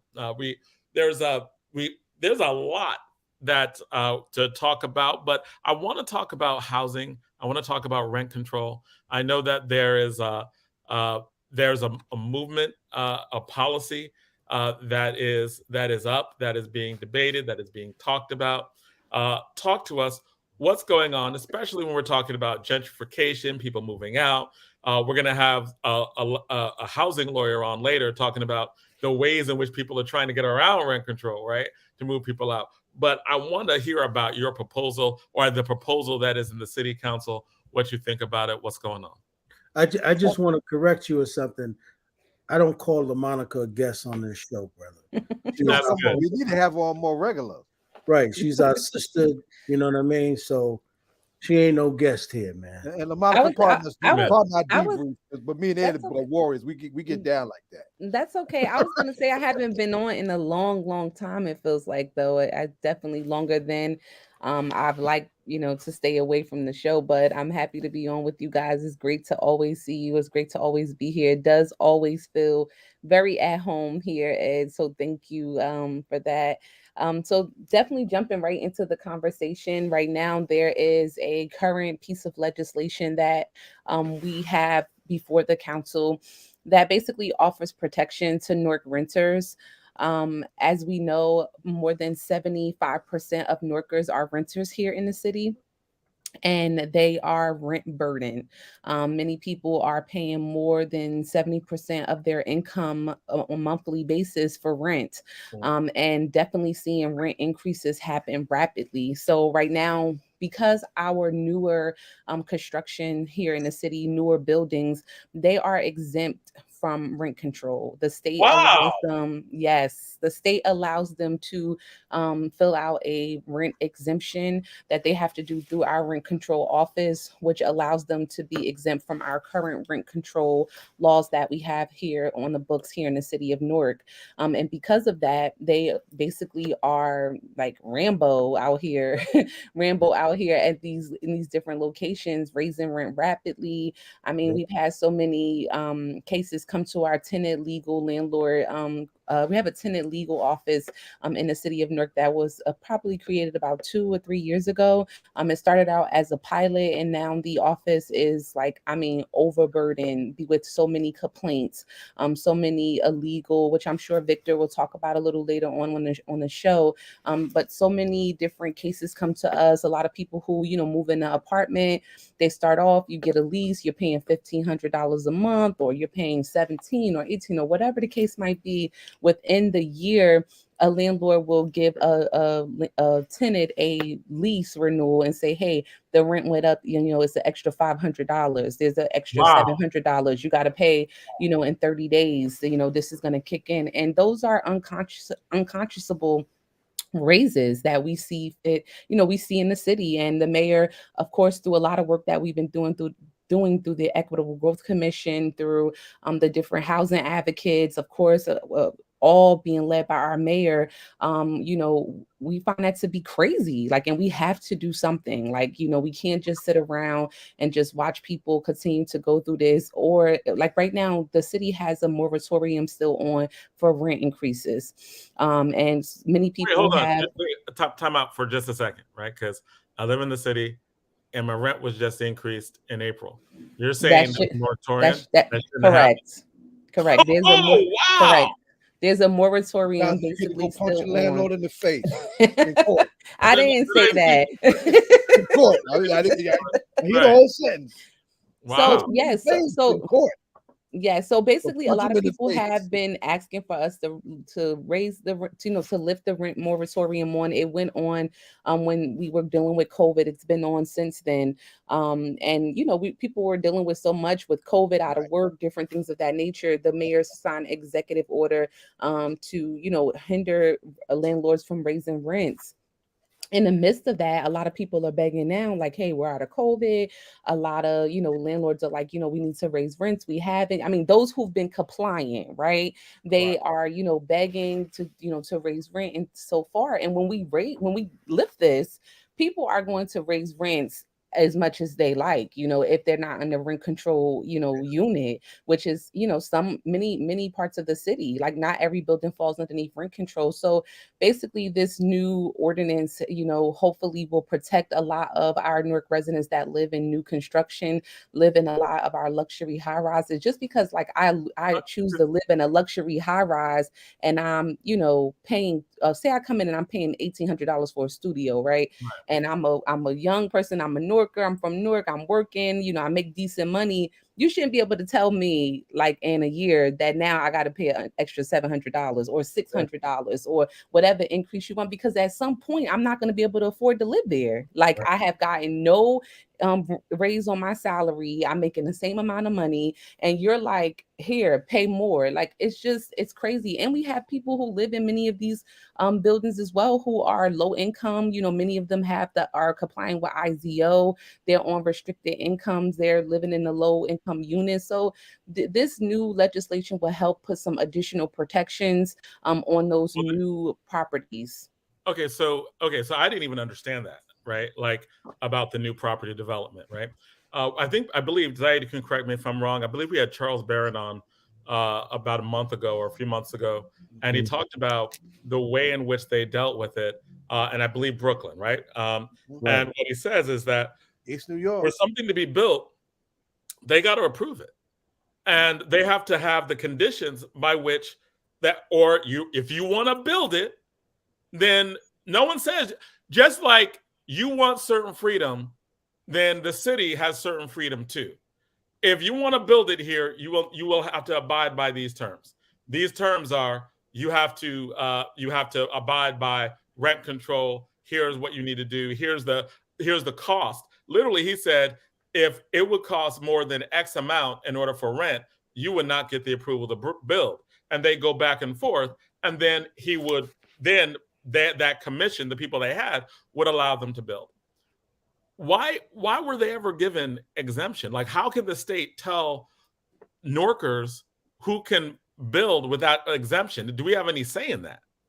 So it's a state legislation, piece. I mean, obviously, if we can change it in Newark, we would have changed it a long time ago. I mean, when we strengthened our rent control laws back a couple of years ago, we would have definitely wiped that out. However, the state, there's only a lot of times people say, oh, do this, do that. And folks don't understand, if things are at a state level one certain way, we can't come in and like do something differently all the time, because people can sue. Like, developers can sue, like, hey, you're violating state law, state statute, you can't do this. And right now, the state statute basically allows these new developers or anybody who's doing any type of rehab to a new property, if it's deemed to be new, rather they're gutting out a whole building, making it new, they can apply and qualify for exemption. And they have to do that. Like, the law doesn't prevent them just to say, screw rent control, I'm not going to apply for the exemption. I know I'm a new building, I'm not going to do anything. The law says that they have to apply for exemption, but it's like automatically granted, because they literally are falling underneath this, state statute that really needs to be changed. Because we're bringing more and more apartments online. I mean, especially here in Newark and even other cities, you know, they're bringing more and more apartments online. People are becoming renters, and literally they don't have protections that a normal rent control law would give them, like, you know, because of being in these new buildings or new, you know, rehabs or whatever it might be that you're living in. So you're saying that they could just rehab a building, right? Because like they could just rehab a building and then be off of rent control. Correct. And yes. get an automatic exemption for that. Correct. Certain rehabs, yes, qualify for that. Yep. If you if you take a building and you just empty it all out, gut it completely, you know, 9 times out of 10, you're putting brand new everything back in. You're building new concrete, making new apartments. I mean, we have a couple of projects like that happening throughout the city that's considered to be a newly rehabbed building. Don't they need to get permits to be able to do that? Yeah. Well, Can we just deny them you have to be able to do that unless they make certain agreements or certain compensation? Like if you want to do that, then we're not going to permit you to do that unless you abide by certain conditions. No, it does not work like Work that. like that. Nope. The way you just said it, Jonathan, sounds great. I mean, maybe we should send you to argue that in court when people come and they're like, no, you're violating, you know, the law or whatever the case might be. But no, we cannot do that. I mean, this is one of the reasons why we're pushing this piece of legislation. I mean, to, you know, help with a lot of the people who are living in these locations and they just have no protections. I mean, the rent is just too high. I mean, either way you put it. Go ahead, Jonathan. Local law, excuse me, I'm sorry, but how would the local law work, right? Like, as in, if the state says they can do it, and a local law says, hey, you can't raise above 5%, how does the local law work if the state law is still in effect? Like, how we don't, I'm sorry for the confusion, but we don't have a state law on rent increases here in the state of New Jersey. The exemption is from rent control. Like, rent control is a whole nother department, a whole nother piece of legislation. Like, that is like something that is totally different from this piece of legislation that we're trying to introduce. The state right now, there are a lot of different housing advocates. You have Stacey Berger and them. They were just interviewing this week on different platforms talking about how the state needs to step in and actually put rent increase laws on the books, because right now, I mean, it's just not Newark. I mean, everywhere Newark is taking a step to do something locally, but on a statewide level, there's no like stipulations on how much a person can raise your rent, not unless the local government has rent control laws or other additional legislation that will protect renters. But right now, New Jersey, they don't have that. So there's the only thing that we would have on the books is what we're trying to do locally, which is put in this stipulation on how much increase you can do on a, you know, person that's renting from you. Right now, the proposed law is for 5%, no more than 5% over a year's time for you to, you know, raise rent for a renter. If you violate that, there's a fine associated with it, and that's per violation. So if you have 100 people living in your building, and if this passes, if everything goes great, like I would prefer. If it passes, then each time you raise someone's rent more than 5% in a 1-year period span, more than 5%, you can be fined up to about $1,250 per renter by the city. If it passes, what's needed for it to pass? Where are the blocks to it passing? Make it plain. Yeah, that's true too. Well, to make it, you know, politically plain, I think a lot of people feel as though this is going to hinder like development. Many people are saying like, you know, oh, this is going to protect just new people coming here in the city, because they look at it as if everybody who lives in these new buildings are new to the city. And that's not true. There are a lot of people who, you know, lived up the hill. They might have, hey, I want to go downtown and live, or I want to go across to the South Ward. The new buildings are not just in the Central Ward. Yes, we have many of them, but they're just not there. They're new rehab buildings in the South, West, North. They're all over the city. Right. And this would protect them as well. So I think people are definitely, you know, getting some, you know, I would say some pushback from the development community, from people who are, doing business here, and they're like, hey, this is going to slow us down. We're not going to be able to continue doing what we're doing. Newark is going to be, I've heard it all. Like, Newark's going to be back 40 years from now, like, 40 years ago, things are going to be standing still.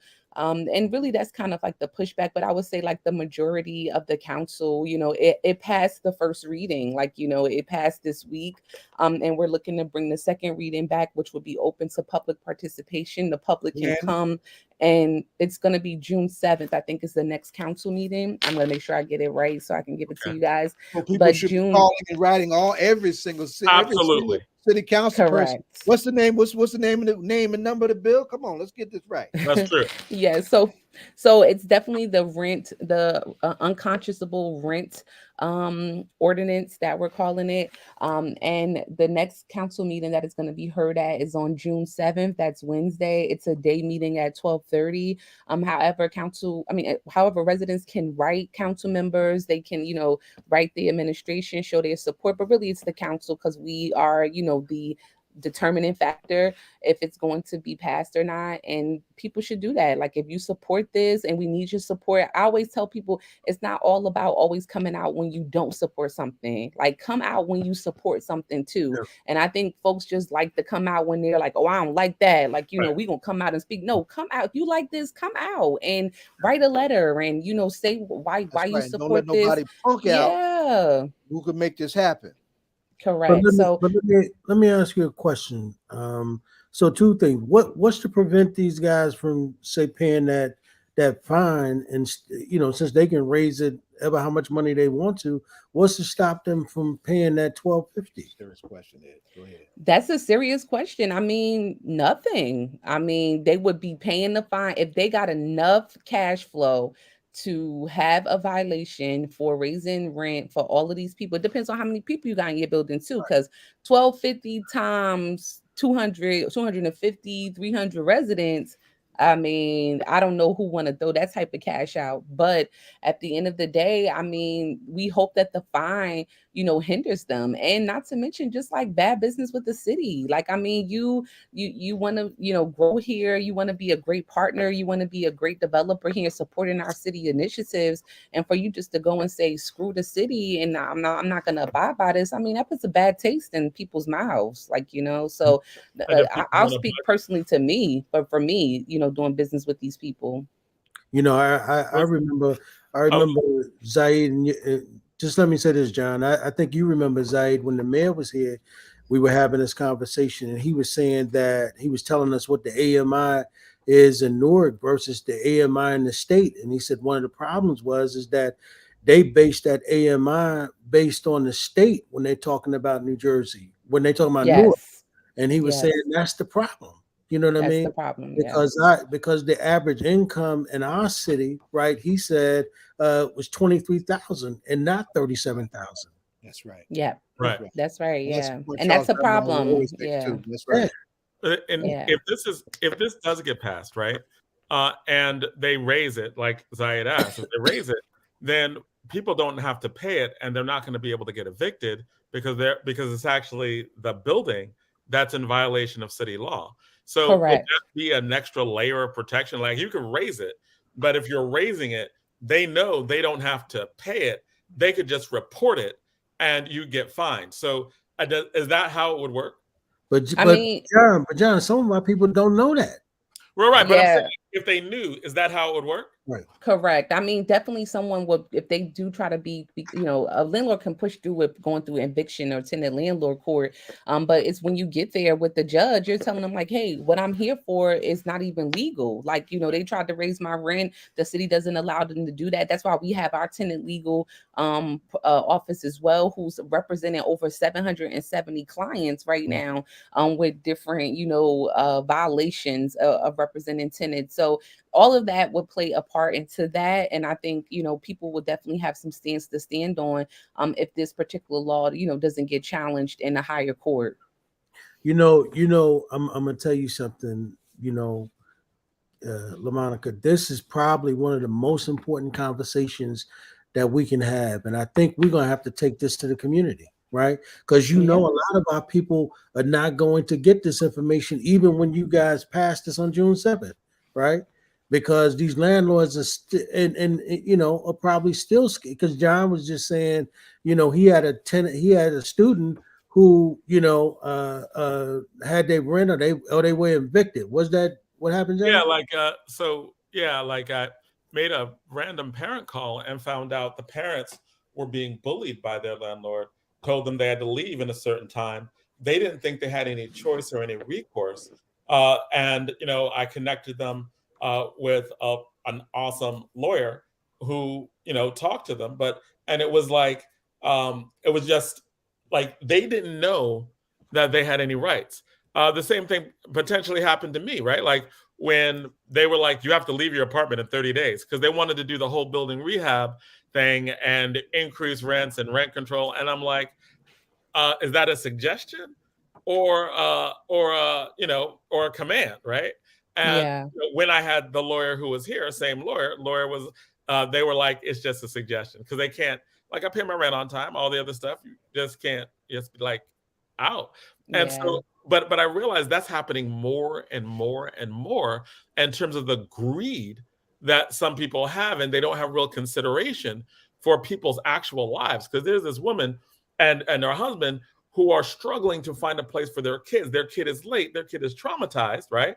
Because of what's going on with like some people who are just being greedy and are counting on them not knowing what their rights are. Yeah. And that's a problem. Like we even talked about that at the council level, you know, with our rent control office and our deputy mayor over our EHD department about doing more to put the word out there. There are current tenant, like Jonathan mentioned, tenant, you know, rights that people don't even know about. Like they have no idea, like, you know, that they're being violated each and every day, down to the point where if residents want to hold like a tenant meeting or put together a tenant association, you have some landlords out there telling people like, no, you can't do that. You can't use this space or whatever. It's just so many violations happening. And we have to, you know, the city, when I say we the city, we have to do a better job at definitely educating residents. We've had a couple of like, you know, virtual sessions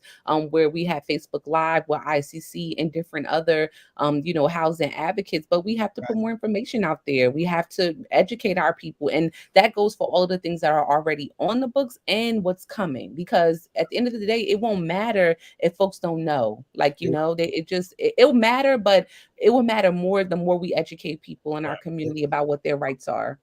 Because you know what they're gonna do though, they're gonna end up causing a lot of homelessness in our city. Right. Yes. As if we don't have enough. Right. You know, no matter how much work you all do at the council level trying to stem homelessness, what they're going to do is scare the hell out of our people to the point where all those people going to be down at Penn Station, you know, and that's why I think that when y'all pass this thing on the 7th, we're going to have to, you know, get that, you know, information into the hands of our people, even if that means us going door to door and putting it in their mailboxes. Right. And at supermarkets, at churches, right? Making sure the preachers are preaching this on a Sunday morning so that we can get that information out there to our people. Because, you know, a lot of our seniors don't really, you know, necessarily get online that often, or, you know, most of them are not that technologically advanced, right? But we've got to get that information. And I think that, you know, and I'm saying, LaMonica, like you are more welcome than a lot of other folks. And I'm saying we're going to just have to do some community meetings, right? Just have those conversations with people the same way, you know, we would do if somebody was running for office. We're just going to have some community meetings with that, you know. Now, for the purpose of just education, when you came on, you were like, there's a difference between rent control. Well, actually, we are running out of time, and our next guest has come on, but we need to have you back like sooner than later, right? We need to bring in the folks who are working in the landlord office. Yes, and let folks see that. So we're actually going to be calling you within the next week or so to come back on and to have a more extensive conversation. And we'll what we're going to need to do is we're going to need to promote really heavy June 7th to make sure that we get down there and support them. I'm going to try to put it on my calendar to go down there and to support the council, right? And make sure that we let folks know that this is exactly why we've elected this particular council to do what they're getting ready to do on the 7th to protect our people in our community. Would it be helpful and we can deal with this talk to you offline, but we're going to be asking you if you're free to come on next week or get someone on next week. We're going to be talking about this next week because this may be the most important legislation to go in Newark since war. Yep. Since I mean, definitely we can. I mean, we can try to get some of the different, city partners to come on as well. Our deputy mayor, if schedule permits, but to definitely come on and talk about different pieces of it. I mean, there is a problem in America with rent, like the bottom line, and people from I'll end with this. People from state to state, there has been different studies that have come out from NPR and different groups that show you the top states and cities that are charging crazy rents, like how the rent is going, and people are just not seeing an increase on income. And at this point, to me, it's like a federal problem. Like a lot of times people are like, oh, let the municipality or, the state. And yeah, but like this is federal problems when people are literally can't afford. Housing They're choosing between housing and literally food. It's ridiculous. And, something really needs to be done about it. We can do as much as we can here in Newark with the visionary mayor that we have and the leadership that we have. But at the same time, like we need national, federal level help to combat some of this stuff that is happening. And one of the things that you mentioned, Jonathan, or somebody, I think it was Ed, about the AMI, that's something that like a federal HUD makes us do in the city with using the area medium income of Essex County. And God knows Newark is not at the same place as Livingston or Shore Hills, so these are things that are problems, like, so definitely, housing definitely is a human right. And we need help making sure that we enforce that and make sure it's a possibility. Yep. Well, and the mayor told us that. That's how we know it. Right. And thank you so much, Councilwoman. And one last very, very quick question. Who are you rocking with right now? Who you think in terms of hip hop? Well, today I was spending some time listening to Drake and 21 Savage album. I don't know if I should say that out loud, but transparency matters. It's all right. The mayor.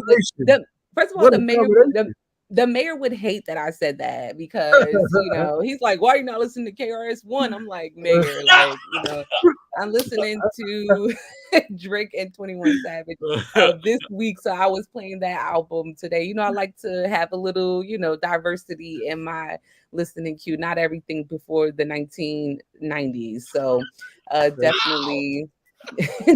Definitely the Drake and 21 Savage album. I think she just cracked on all of us. I think she just cracked on all of us, actually. No, I think we all got hit. No. We know how young and beautiful you are. You're talking to hip hop elders. Definitely no offense to anybody, but most of the time I always say Jay-Z because he's like one of my favorite artists, but you got to switch it up, little Fabio Foreign and all of them, so yes, well, thank you so much, and we will definitely be in touch. All righty, thank you guys. Hold the line, we got you. All right, so that is another wonderful segment on All Politics Are Local. We are really we're going on here. That was very important. I think some of the most important legislation that Newark's going to have is in that rent control law, that rent increase non-increase law. And stay tuned. We'll be doing more on that next week. But in the meantime, we are honored to have today with us the executive director of My Brother's Keeper, Newark, Mark Comesañas and having him here. He's done some incredible work, some amazing work that is a model for the United States, right? And was just cited that with Obama and My Brother's Keeper, looking at Newark as a model for violence prevention programs, right? So this is like a national thing. We are honored Hey, Exhibit A to have him here, reimagining public safety in Newark, right? And Newark has been on the forefront of that, and Mark has been on the been on those front lines as well. Honored to have you here, man. Thank you for having me. It's always. Hey, let me just say before Mark get started. Mark, we're good, happy to see you again, my brother, and congratulations, man. Very proud of you, son. Thank you so much. No, thank you. And what I would say is I've been getting congratulations from many folks in the community, and what I've always said in response is congratulations to you as well, right? The community violence intervention ecosystem that exists in this city is not MBK's. It is not mine. We are but a sliver of that ecosystem. The president's recognition of the city, although it came by way of MBK, Newark, really is a celebration and recognition of the work that the entire city has been doing. There are too many orgs to name, too many people to name. I don't even want to start because I don't want to leave anyone out. But it's important to say that this is not our recognition alone. It is not just congratulating MBK Newark. Again, it is congratulating the entire city, all the people who are doing this work. And we are just fortunate enough to be a part of that ecosystem. And are the vehicle by which the recognition came, but by no means can we take credit for all the work that the city has done. It's been definitely a collaborative effort. And it's cool because we have Zaid on, who's a part of that work. We've had Keisha Yuri on, we've had Don Haynes on, and we've had many other people who are part of the very different branches of this work, right? Like, so what you're saying, absolutely true in terms of that there is a large ecosystem. However, y'all do some really good stuff, right? So what is the role of My Brother's Keeper? Yeah, right. That's keep it basic. That's right. A lot of folks don't even know that. Come on. Right. They have no idea, right? So I appreciate you taking everybody on who's doing a lot of different stuff. And we have a lot of those people on, right? Yes. But what is it that what is the role of the ecosystem in My Brother's Keeper? Because a lot of people do not know a lot of the good work that you do. No, this is helpful, especially since the work of MBK in the city has evolved, right? Since 2015, when Mayor Baraka accepted the challenge that President Obama laid out to communities across the country. And the very initial stages, MBK Newark, and really MBKs across the country, there are almost 250 of them, we're doing a lot of direct service programming. It was a lot of, mentoring programs and seeking mentees, preparing those mentees, training them, and creating these matches with young men in the community. And so some of that work happened here in the city very early on. Over the course of several years and some evolution of the work, MBKs across the country, and specifically here in Newark, kind of decided to swim further upstream and begin thinking about systems level change. Part of that evolution also included the shifting of My Brother's Keeper Newark from the Institute of Social Justice, which is led by Ryan Hager, does phenomenal work in the city, to the Newark Opportunity Youth Network, led by Robert Clark. And so MBK sits as an initiative of the Newark Opportunity Youth Network, which is thinking specifically about 16 to 24-year-olds who have been disconnected from school and work. And it's seeking to re-engage them in a education and career pathway programming. We know from looking at the data, Baba Zaid knows this, and we get to look at this data pretty regularly, that many of the crime that is being committed in the city is within that age range. You're 16 to 24-year-olds who are disconnected, disengaged. And so our contribution is to this ecosystem is not just re-engaging young people, having them earn high school diplomas, career pathways, and industry recognized certifications, being placed post-secondarily, but it is also recruiting young people and advocating with, I always say, not for, but with them on policies that impact them, their families, and ultimately our community. And so we are oftentimes taking young people to the state house to advocate on policies like, having the state think about opportunity youth. And so there's a S3080, which is a bill that is before the Senate. It's been passed. We have A398. We're just waiting for it to be heard on the Assembly side. We see no reason why it won't pass.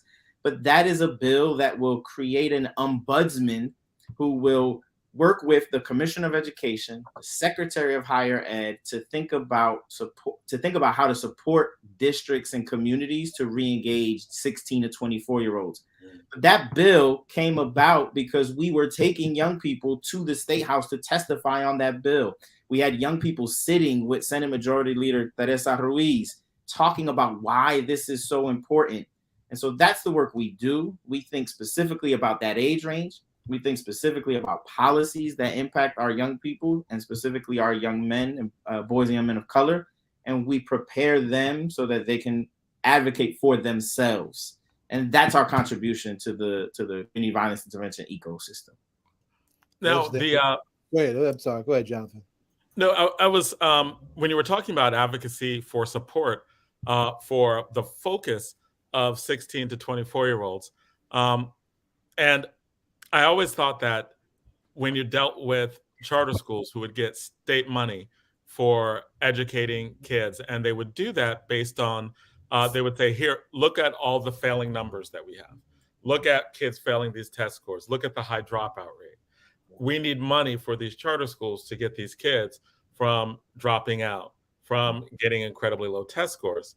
And as you know, I'm famously critic of that money. It seems like they have, here's the problem, give us this money, and it's bait and switch, right? Like, because it makes it seem like here's the thing that's going on that we are trying to prevent in terms of dropouts, in terms of kids who get disenfranchised. We want to make sure that we don't have disenfranchised kids. But it doesn't seem like the population you deal with is the same population that many charters deal with, in terms of, that's why you have the population you deal with, because that wasn't answered, right? Yeah. Is there any movement in that advocacy to shift a lot of those dollars, right? Like, if you're saying that here is an area that we deal with in terms of potentially people dropping out, potential violence. This is the thing that when everybody talks about getting money, they mention the population of people that you deal with. Yeah. But that money don't go to you. Yeah. So this is a really controversial topic, I know, in the community, but it is the reason why I was able, along with Robert Clark and a team of folks, to launch actually the state's first charter school that was designed specifically for this demographic. When you look at charter law, what it says is that the charter schools, the reason for passing charter legislation was to better serve young people who were not being served well within the traditional system. Right. The 16 to 24-year-olds that we're talking about, or let's talk about school-aged young people, the 16 to 21-year-old young people that we are talking about are young people who've disconnected from school for a myriad of reasons. It could have been teenage pregnancy, homelessness, transiency, sometimes incarceration. Sometimes they fell behind and the traditional school can't catch them up. And the genesis of Lead Charter School was a community-based organization, Youth Build, that was doing work. It's a national model. It was doing work in this city for now 20 years, but was trying to figure out how to piece together dollars from the Department of Labor and from other funders to try to serve a young person who, when they were dropping out and showing up at these community-based organizations, were not bringing the dollars that were designed to serve them with them. Those dollars oftentimes stayed in other larger systems. And the beauty of being able to launch the state's first charter school to serve this demographic is that it allowed those dollars that were designed to serve the young person to follow them to Lead. We are seeing at Lead is that the disconnection of young people from school, particularly during the pandemic, is not unique to just the Newark Board of Education. It is not unique just to charter schools. It is not unique just to county vocational schools. It's not unique just to private schools. We have gotten young people from all of those types of schools because young people, again, particularly during the pandemic, found it very difficult to stay engaged, to stay on pace, to continue to attend school regularly. And so we've seen an influx of young people. I know other community-based organizations across the city have as well. And your specific question about dollars is a real challenge, particularly for community-based organizations that are, forgive the analogy, but it's, we talk about this oftentimes, are mopping the water off the floor, right? They're catching these young people. They are trying to solve a problem that the system has a leak, and the dollars should be following those young people so that they can be served well. And so it's a nuanced conversation. It's one that requires a lot of transparency, vulnerability from multiple people across multiple systems. But at the end of the day, we have young people who are disconnecting from school for very valid reasons. That contributes to upticks in violence in our community, and we have to figure out how we re-engage them. And dollars should not be the reason why we can't re-engage them. Right. Especially when your dollars actually should be prioritized above everybody else's. If we're talking about, because all the statistics talk about this. They talk about with Black men, Latino men. They talk about the age group. They talk about violence, and they talk about the levels in which there are not programs to service this population, and the repercussions of that, right? If we're willing to spend hundreds of thousands of dollars, literally we spend billions of dollars on our prison system, billions, right? We disappear populations of people. New York Times recently had an article that talked about ran the study that talked about 1 in 5 Black men have disappeared from society, literally disappeared from society, from civil society, because of incarceration, being on parole, et cetera, right?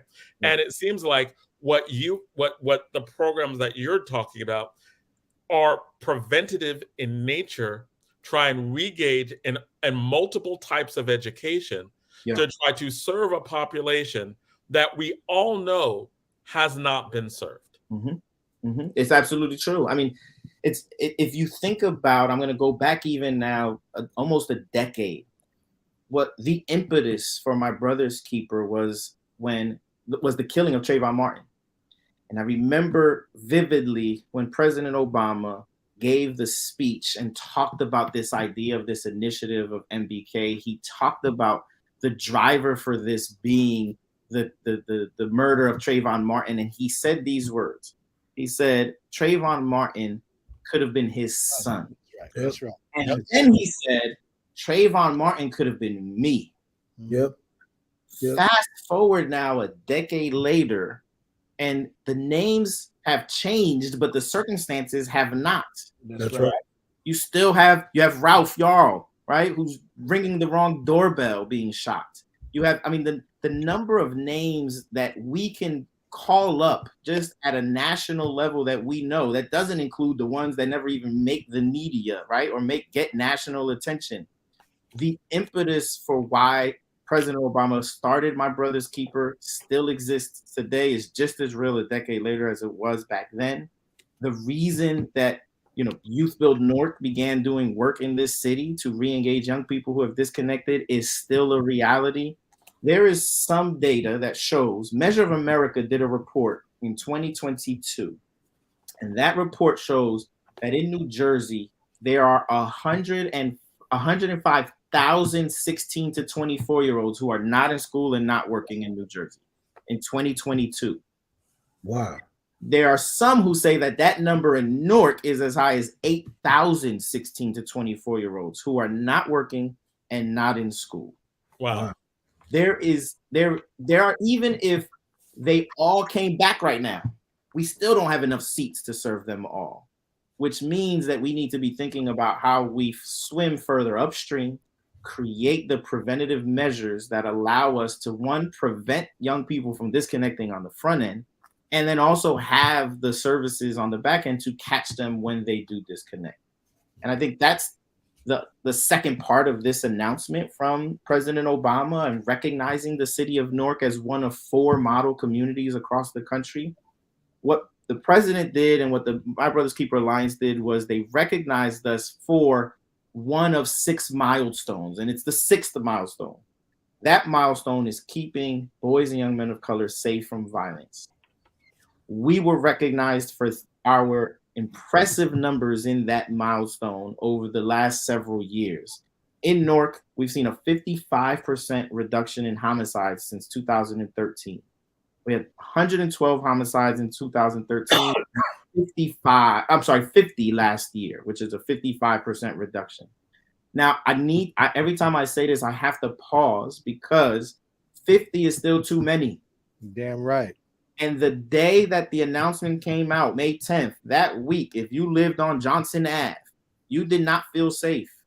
There are neighborhoods in our community that still do not feel safe. And so I got to make sure that we are not tone deaf. And when we say that we are a safer city today than we were 10 years ago, I have to also emphasize that we are still not 100% safe. Right. That there are still residents, neighbors, brothers and sisters of ours in the city who, when they hear this announcement, they go, Newark is not safe. We're not saying we've arrived yet. Right. What we're saying is that we've been making progress.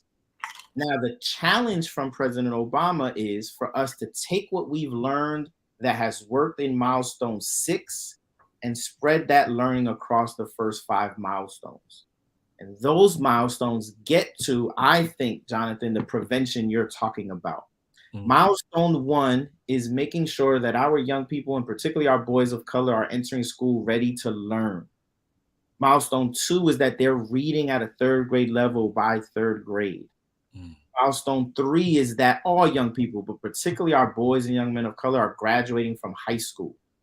Milestone 4 is that they're graduating to something, which is college, trade school, certification programs, that their high school diploma not be the last educational pathway that they've engaged in. Right.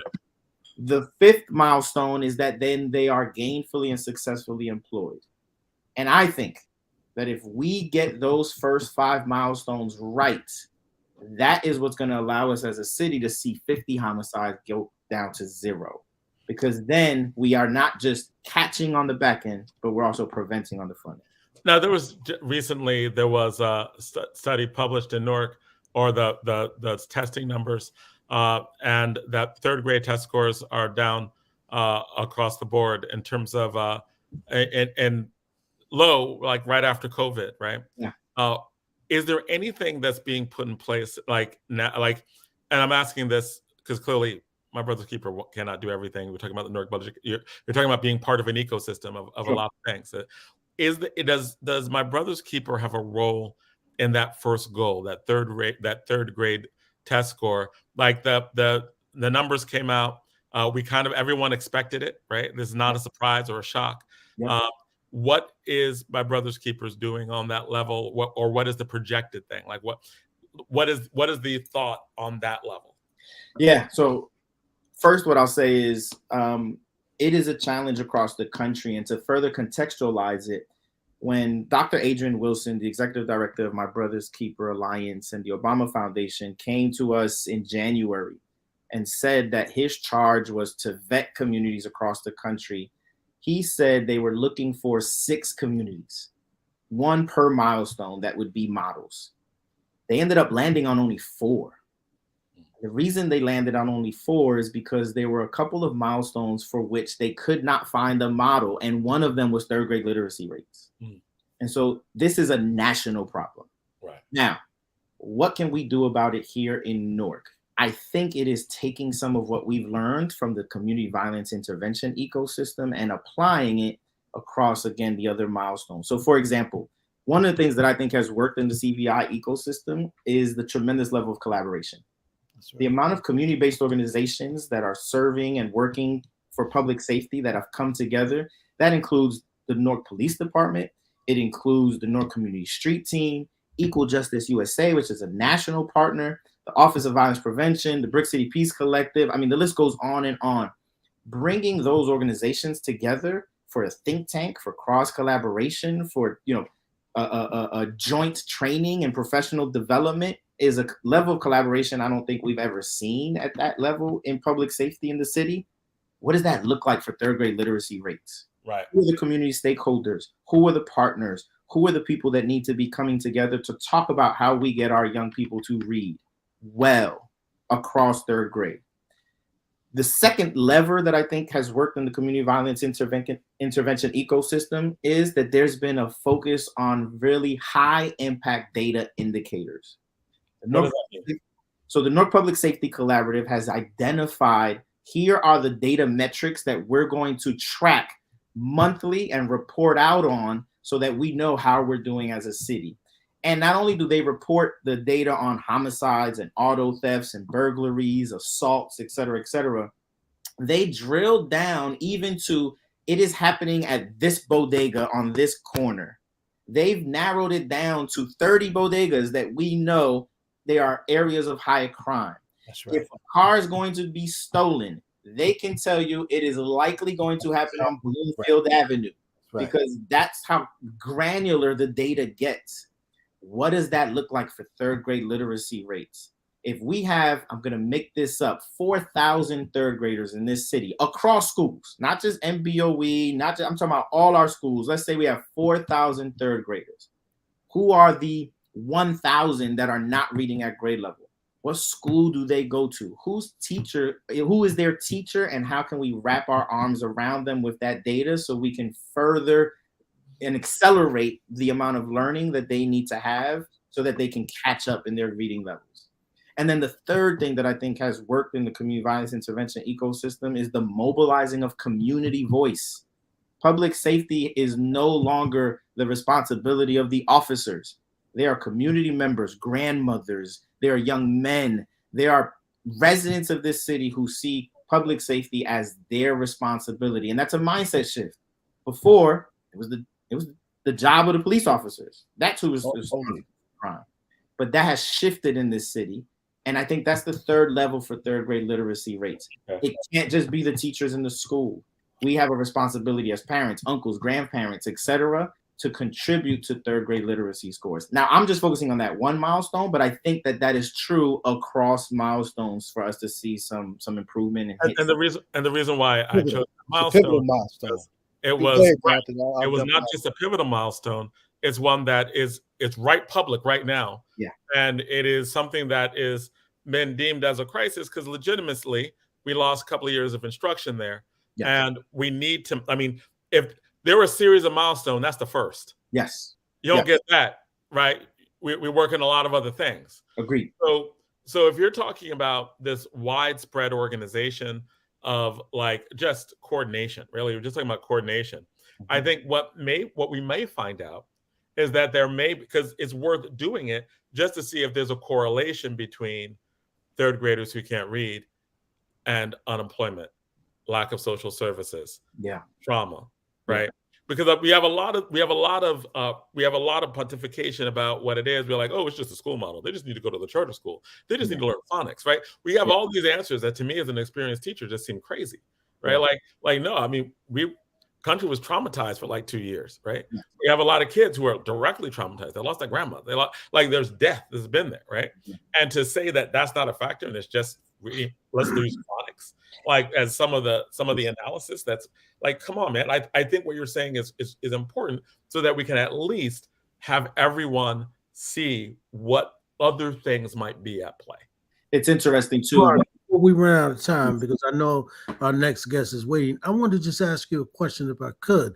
Mm-hmm. What you said that the number could be as high as 8,000 that you know of that are not in school and not working in the city of Newark.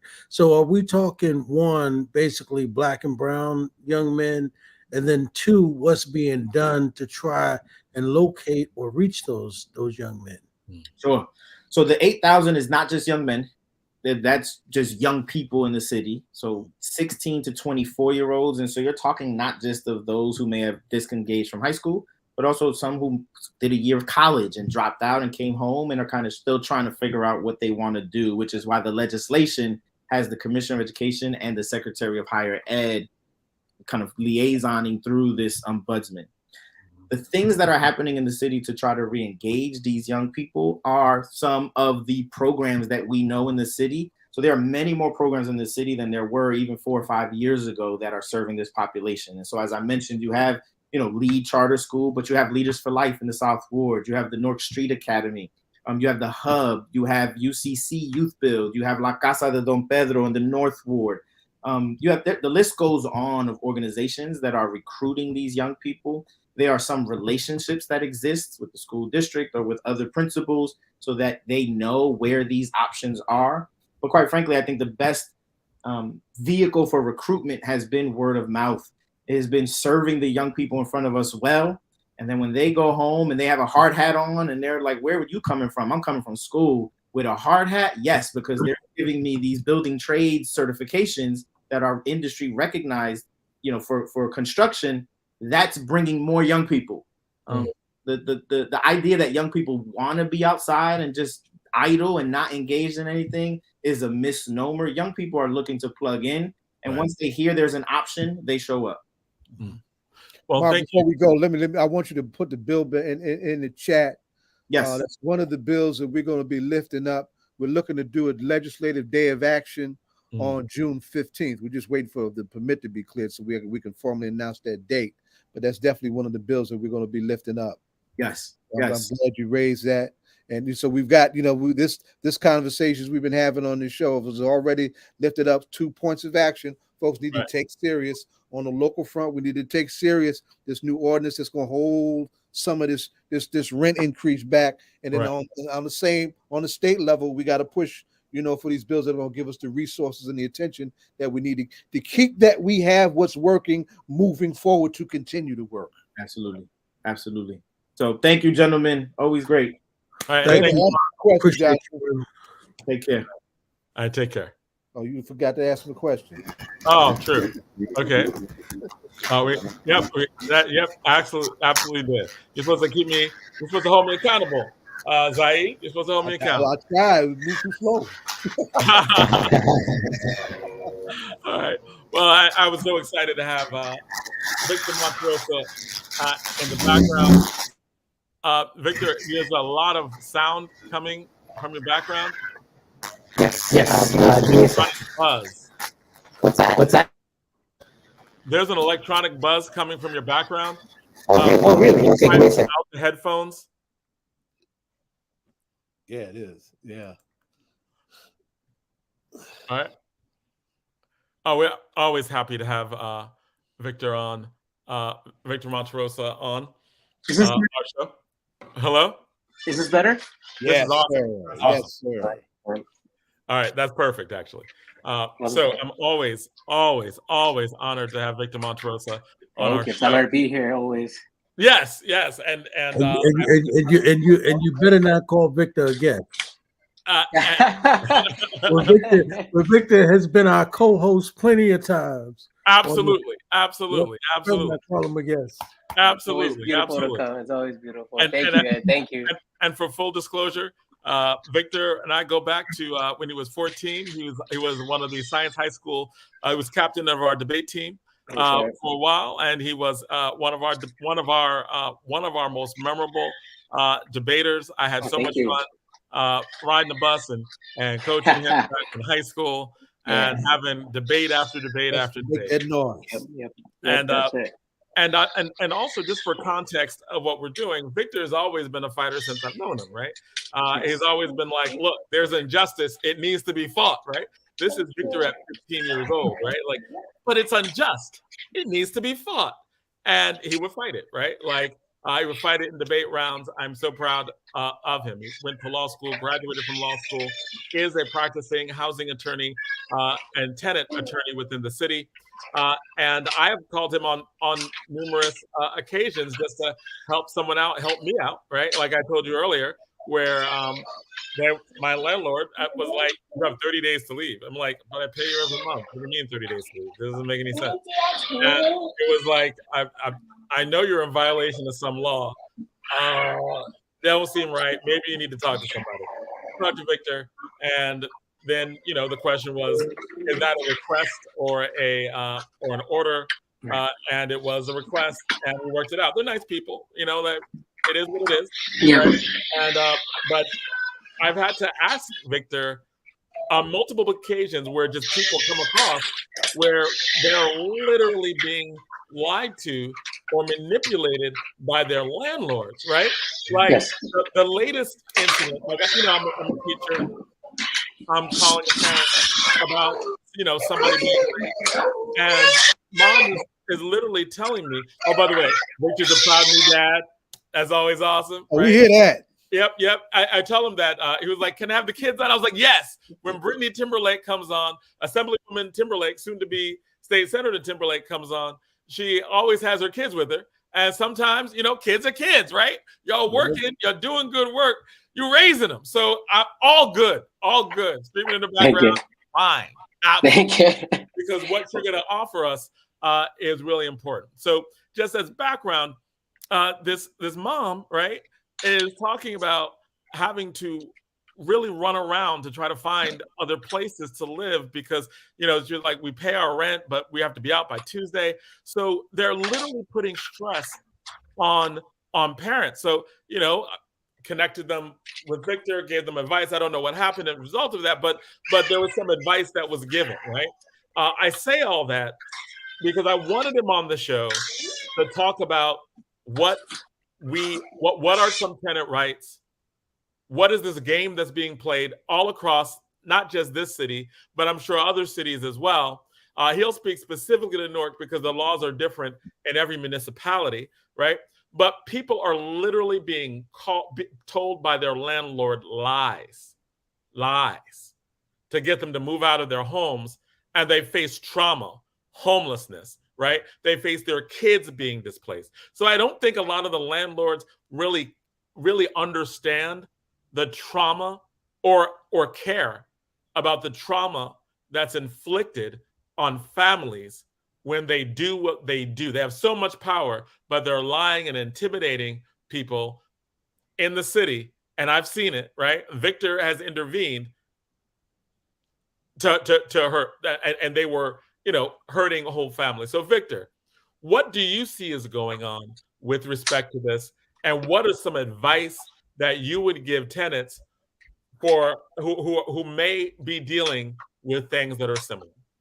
Sure, absolutely. Well, first, again, thank you very much for having me, and thank you very much for the introduction. I would like to share, I'm very proud of this. I never expected to do this, but I'm currently a professor of clinical law at Rutgers School of Law at Newark, and I am teaching this same subject of landlord-tenant law and doing consumer product work or all different kinds of tenant rights work. But I'm really happy that I got this chance. And by the way, my two kids are right in front of me, and miraculously they're quiet. I hope I didn't jinx that right now. The whole time, the baby's been crying, but the twins have not. I'm very surprised.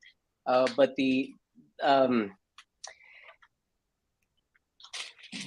after now practicing I graduated almost 10 years ago, and I've practiced landlord-tenant since then, and I was organizing in tenants in Newark and around Essex County many years before that.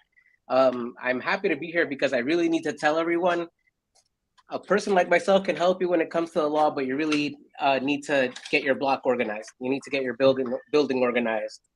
And I'm Jonathan, of course, you live in the Ironbound area, and that's where I grew up. And I'm seeing a lot of families there right now. The calls that we're getting over at the law school, or the calls that I get at my firm, Monterrosa Law, will be, I'm in a 2 or 3 family home in the Ironbound, and the landlord wants me out, and my lease is currently, or they terminated my lease and the year is up, so I have to leave next Monday. And I want everyone to understand this right off the bat right now, because this is the guarantee that you have in the state of New Jersey under something called the Anti-Eviction Act. The Anti-Eviction Act says that the only way that you can be evicted from your house is through a court order. The only other way that you can be removed is if you do it voluntarily. So if you're a tenant, you signed a lease, you live there, until and unless the court issues an order, you don't have to leave unless you leave out of your own volition. And that's important because what I'm seeing is a lot of people say, "Oh my God, I need to find housing in a month. Oh my God, in 6 months, because maybe a landlord will give 6 months notice. In 6 months, I have a problem because I have to leave, and everywhere I look, rent is going up." And this is what I hear across the board. Everywhere I look in Newark, rent is going up. So I understand earlier there was, and just a couple of minutes ago, there was a mention of rent control. And it's important for everyone to know that at the state level, there's the protection of the Anti-Eviction Act from eviction. And then here in Newark, we have something called the Newark Rent Control Ordinance, written around the late 70s. I'm sorry, the early 70s. And this was passed, and I really need everyone to understand this, because we have good people in office, here and there. It's great all over the country. There's Your baby's very passionate about that law, huh? Oh yeah, no. My daughter here saying, so this is a funny thing, but she calls herself the Red Dragon. So she was just saying right now, the Red Dragon's in court. Yeah, that's her thing. I don't know where she got it from. There we go. Baby. Unleash them. The landlords in Newark have to abide by the Newark Rent Control Ordinance, and two very important things about that everyone should know is, number one, your landlord has to register your apartment, whether or not they fall under rent control. And why? Because the rent control ordinance says that your landlord should disclose to you as a tenant whether or not there is rent control. So let's say I live in a building without rent control. When I sign my lease, I'm supposed to get a piece of paper that says this unit is not rent controlled. Along those lines, in 2019, there was a certificate of code compliance ordinance that was amended, and what it does is now, if a landlord, and most don't, get that certificate of code compliance, the apartment can be deemed illegal. Why does any of this matter? You want to use these laws, if you're a tenant, to create leverage. When you end up talking to a person like myself, a lawyer, it's because you're in trouble. I should add to that, unless you have an eviction, a lawyer can't help you. A lawyer might be able to give you some of the advice that I'm giving you right now, and I'm giving it to you for free. But when you need a lawyer for a landlord-tenant issue is when you have, unfortunately, on your door a summons that says that you have to appear in court. On a certain date and time. And I should add to that only in the last 2 years, they've added case management conferences. So if anyone has received an eviction notice in the last 3 years, you may see that you were told to go to a case management conference. You have to show up. They're virtual. Make sure that you do, because if not, you might be evicted. After that case management conference, you'll have the trial date, and you definitely want an attorney for then.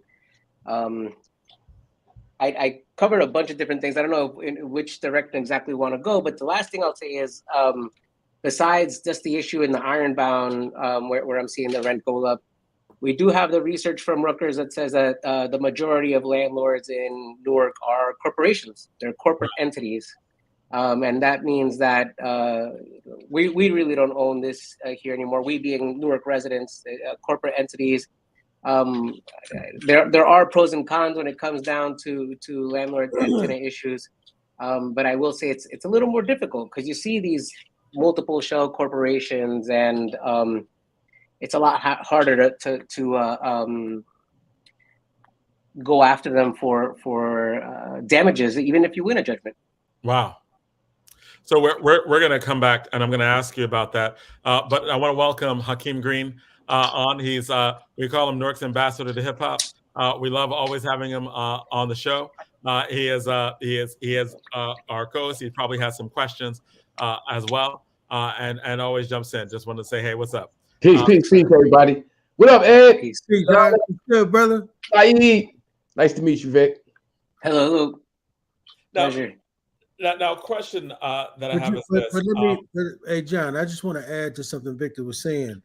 But I think there's new ordinance now, Vic, if I'm not mistaken, in the city of Newark, where these landlords, the mayor started going after these LLCs, where they have to now say who are the owners of these properties, names, addresses, phone numbers, and so forth. LaMonica, she isn't here, but I think that's one of the questions I'm going to ask. But I think there's new ordinance that was passed where the mayor has required that they know who the tenants are, they know who the owners are, because like you said, it was difficult to go after these people because they were hiding behind these LLCs. And he was trying to remove that because these people were being evicted illegally. And like you said, like we just said to the councilwoman, she didn't, most of these people didn't know the law and didn't know their rights. So when these people were telling them they had to be out in 30 days, they didn't know that they needed to have an actual eviction before they could actually be put out and have a court date and go before a judge and have that determination made. They didn't know that. But I think now that there's actual ordinance in the city of Newark to that effect. So I'm unsure about what a recent ordinance might say, but I know about the registration, like the mandatory registration. That's what I was going to say. That deal with the LLC issue. And there is a state and local requirement for that. I'm glad you brought it up because everybody has access to a registration if it's done through the Department of Community Affairs. And if you Google property lookup Department of Community Affairs on, you pop that into Google, you'll get a website where you could look up the property that you live in. And what I suggest is it asks you to do it by street and municipality. I suggest that you pop in just your street name and the municipality. And then when the list comes up, you'll find the number that's relevant to your property. And when you click on it, you're going to get all of the DCA reports, any inspections that may have taken place, and if there are any violations, but also you'll get the registration. Can you repeat again? What website are you talking about? This is the Department of Community Affairs. If you pop into Google, literally DCA property search. And I'll do this so I can tell you what number it will come up on. But if I put DCA property search, it's the very first hit at the top. It says property search DCA service portal. And if you click on registration unit, Department of Community Affairs. What was that? I'm sorry. I got registration unit, Department of Community Affairs. So is there one that says property search -DCA service portal? Hold on, I will show you exactly what I am looking at right now. I need something over here. All right, so this is what I have right now. Excellent. Put DCA property search. The first one, the very first one. This one? Yes. All right, cool. So if you click it, I can, there's 3 ways to look up. I suggest, as I said at the bottom, there's that street address. Let's try, how about South Street? Yes and no. And if you put in the municipality for Newark. Essex County. Newark City? Yes, in the municipality, you'll see the list that comes up next. Wow. All right. So these are is everything on South Street? Most yes, of the registered properties on that street. Correct. So pick anyone, because not all of them are necessarily registered. Oh, okay. Okay. I'll pick the first one. Scroll down a little bit. And so you'll see right at the end of that summary area, there's certificate of registration and certificate of inspection. If you click on the certificate of registration, you'll get the actual DCA registration filed by the landlord. And so there's a not sign on it, right? So that means it wasn't registered? Correct. And the difference there, and you always want to be thorough, but you can look for it here, or and this I'm glad now because this allows me to segue into both. If you want to know whether your apartment is covered by rent control, if you want to know whether your apartment has a certificate of code compliance, if you want to know whether it's been registered with a clerk at the municipality, then you can file. Please excuse me. It's okay, Victor, because they're awesome. As I said, Right. we have a lot of politicians and people on who are raising kids, and we don't mind if they're expressing themselves, because that expression is always good. I know that it's a little different. Thank you. No, I highly appreciate it. But when the twins, it's like landlord's always making daddy busy. There we go. No, and if we're infringing, are we infringing on their times too? Thank you. I try to give them as much as possible, and so yes. Here, if you I was saying you can do an Oprah request, where if you go to the city's website, or if you Google Oprah Newark, New Jersey, it'll take you right to the city's Oprah website, and they have a joint application where you can request the registration, the rent control registration, and the certificate of code compliance. I recommend the OC request form. Go ahead, I'm sorry. Is this it? I don't see it. Oh wait, let me do the proper sharing. I just did this. Present. Let me stop the screen. Let me present.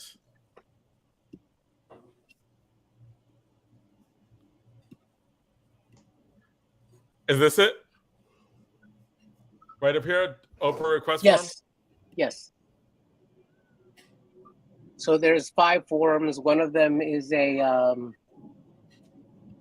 called a joint or a multiple. Multi-Oprah form is the first one. That's the one you want to fill out. The important thing, and this is what everyone should take note of, because you'll get rejected if you don't include this. Number one, Oprah is not supposed to be used as a research tool. So you don't want to say, I want everything that deals with environmental justice, or I want everything that deals with housing. They're going to send you a letter back that says, no, this is not a research tool. Instead, you want to be specific, like, let's say, this property on South Street, I forget the number, but let's say it was 1 South Street. So you want to, on the Oprah request, say, I would like all records related to, and actually this is easier here. So in that, what I'm saying right now, you could put it in that little other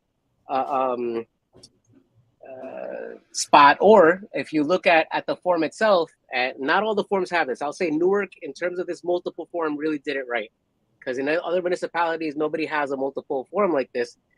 This form will let you check off for code enforcement, you can write in rent control, and I believe that they have basically that first column in the first 3 or 4 selections there will get you a lot of what might be in the rent occupancy, permits, plumbing, underground storage.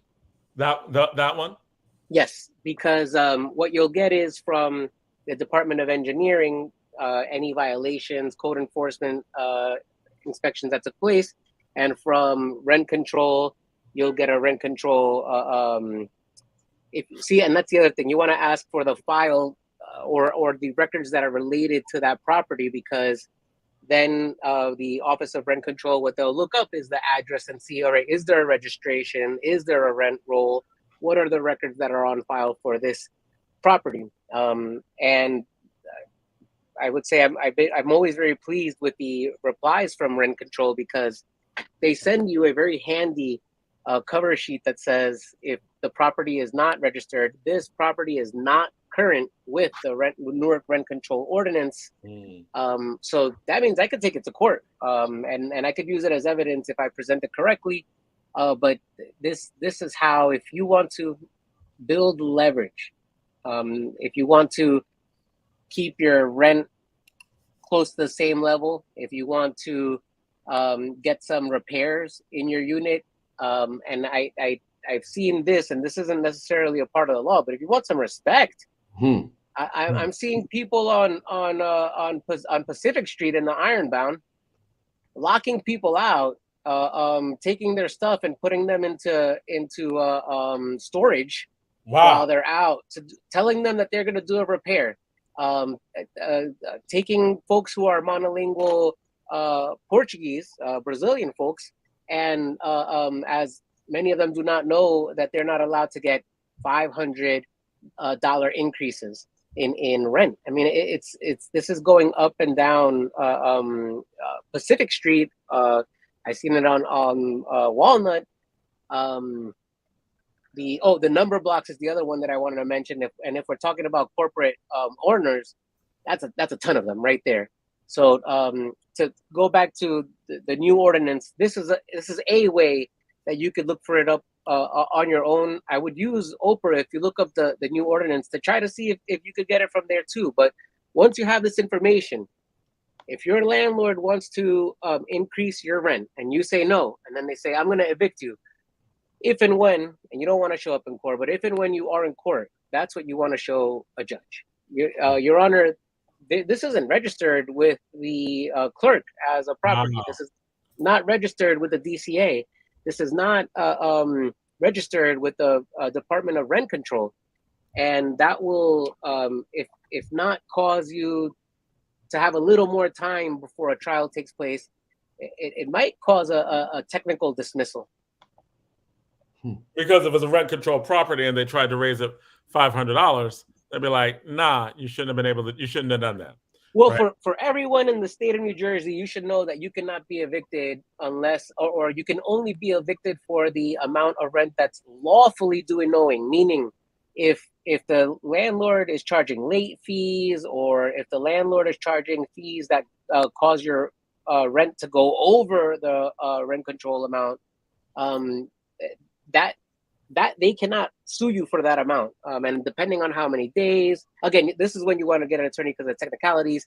But if you happen to get that rent control register, or find out that you have a letter that says they're not registered, you have a letter that says they're not registered with the city, you have a letter that says they're not registered with or they don't have a certificate of code compliance, not only now in the court can you defend against an eviction, but if you show that to an attorney like me, you have the potential to file something called a Consumer Fraud Act claim. And in the state of New Jersey, there's two big reasons. There are many more reasons, but there's two big reasons under which a tenant can file a Consumer Fraud Act claim. And number one is violations of the rent control ordinance. So here we go. You didn't get a disclosure with your lease. You don't have the signs that are required in the ordinance in your apartment.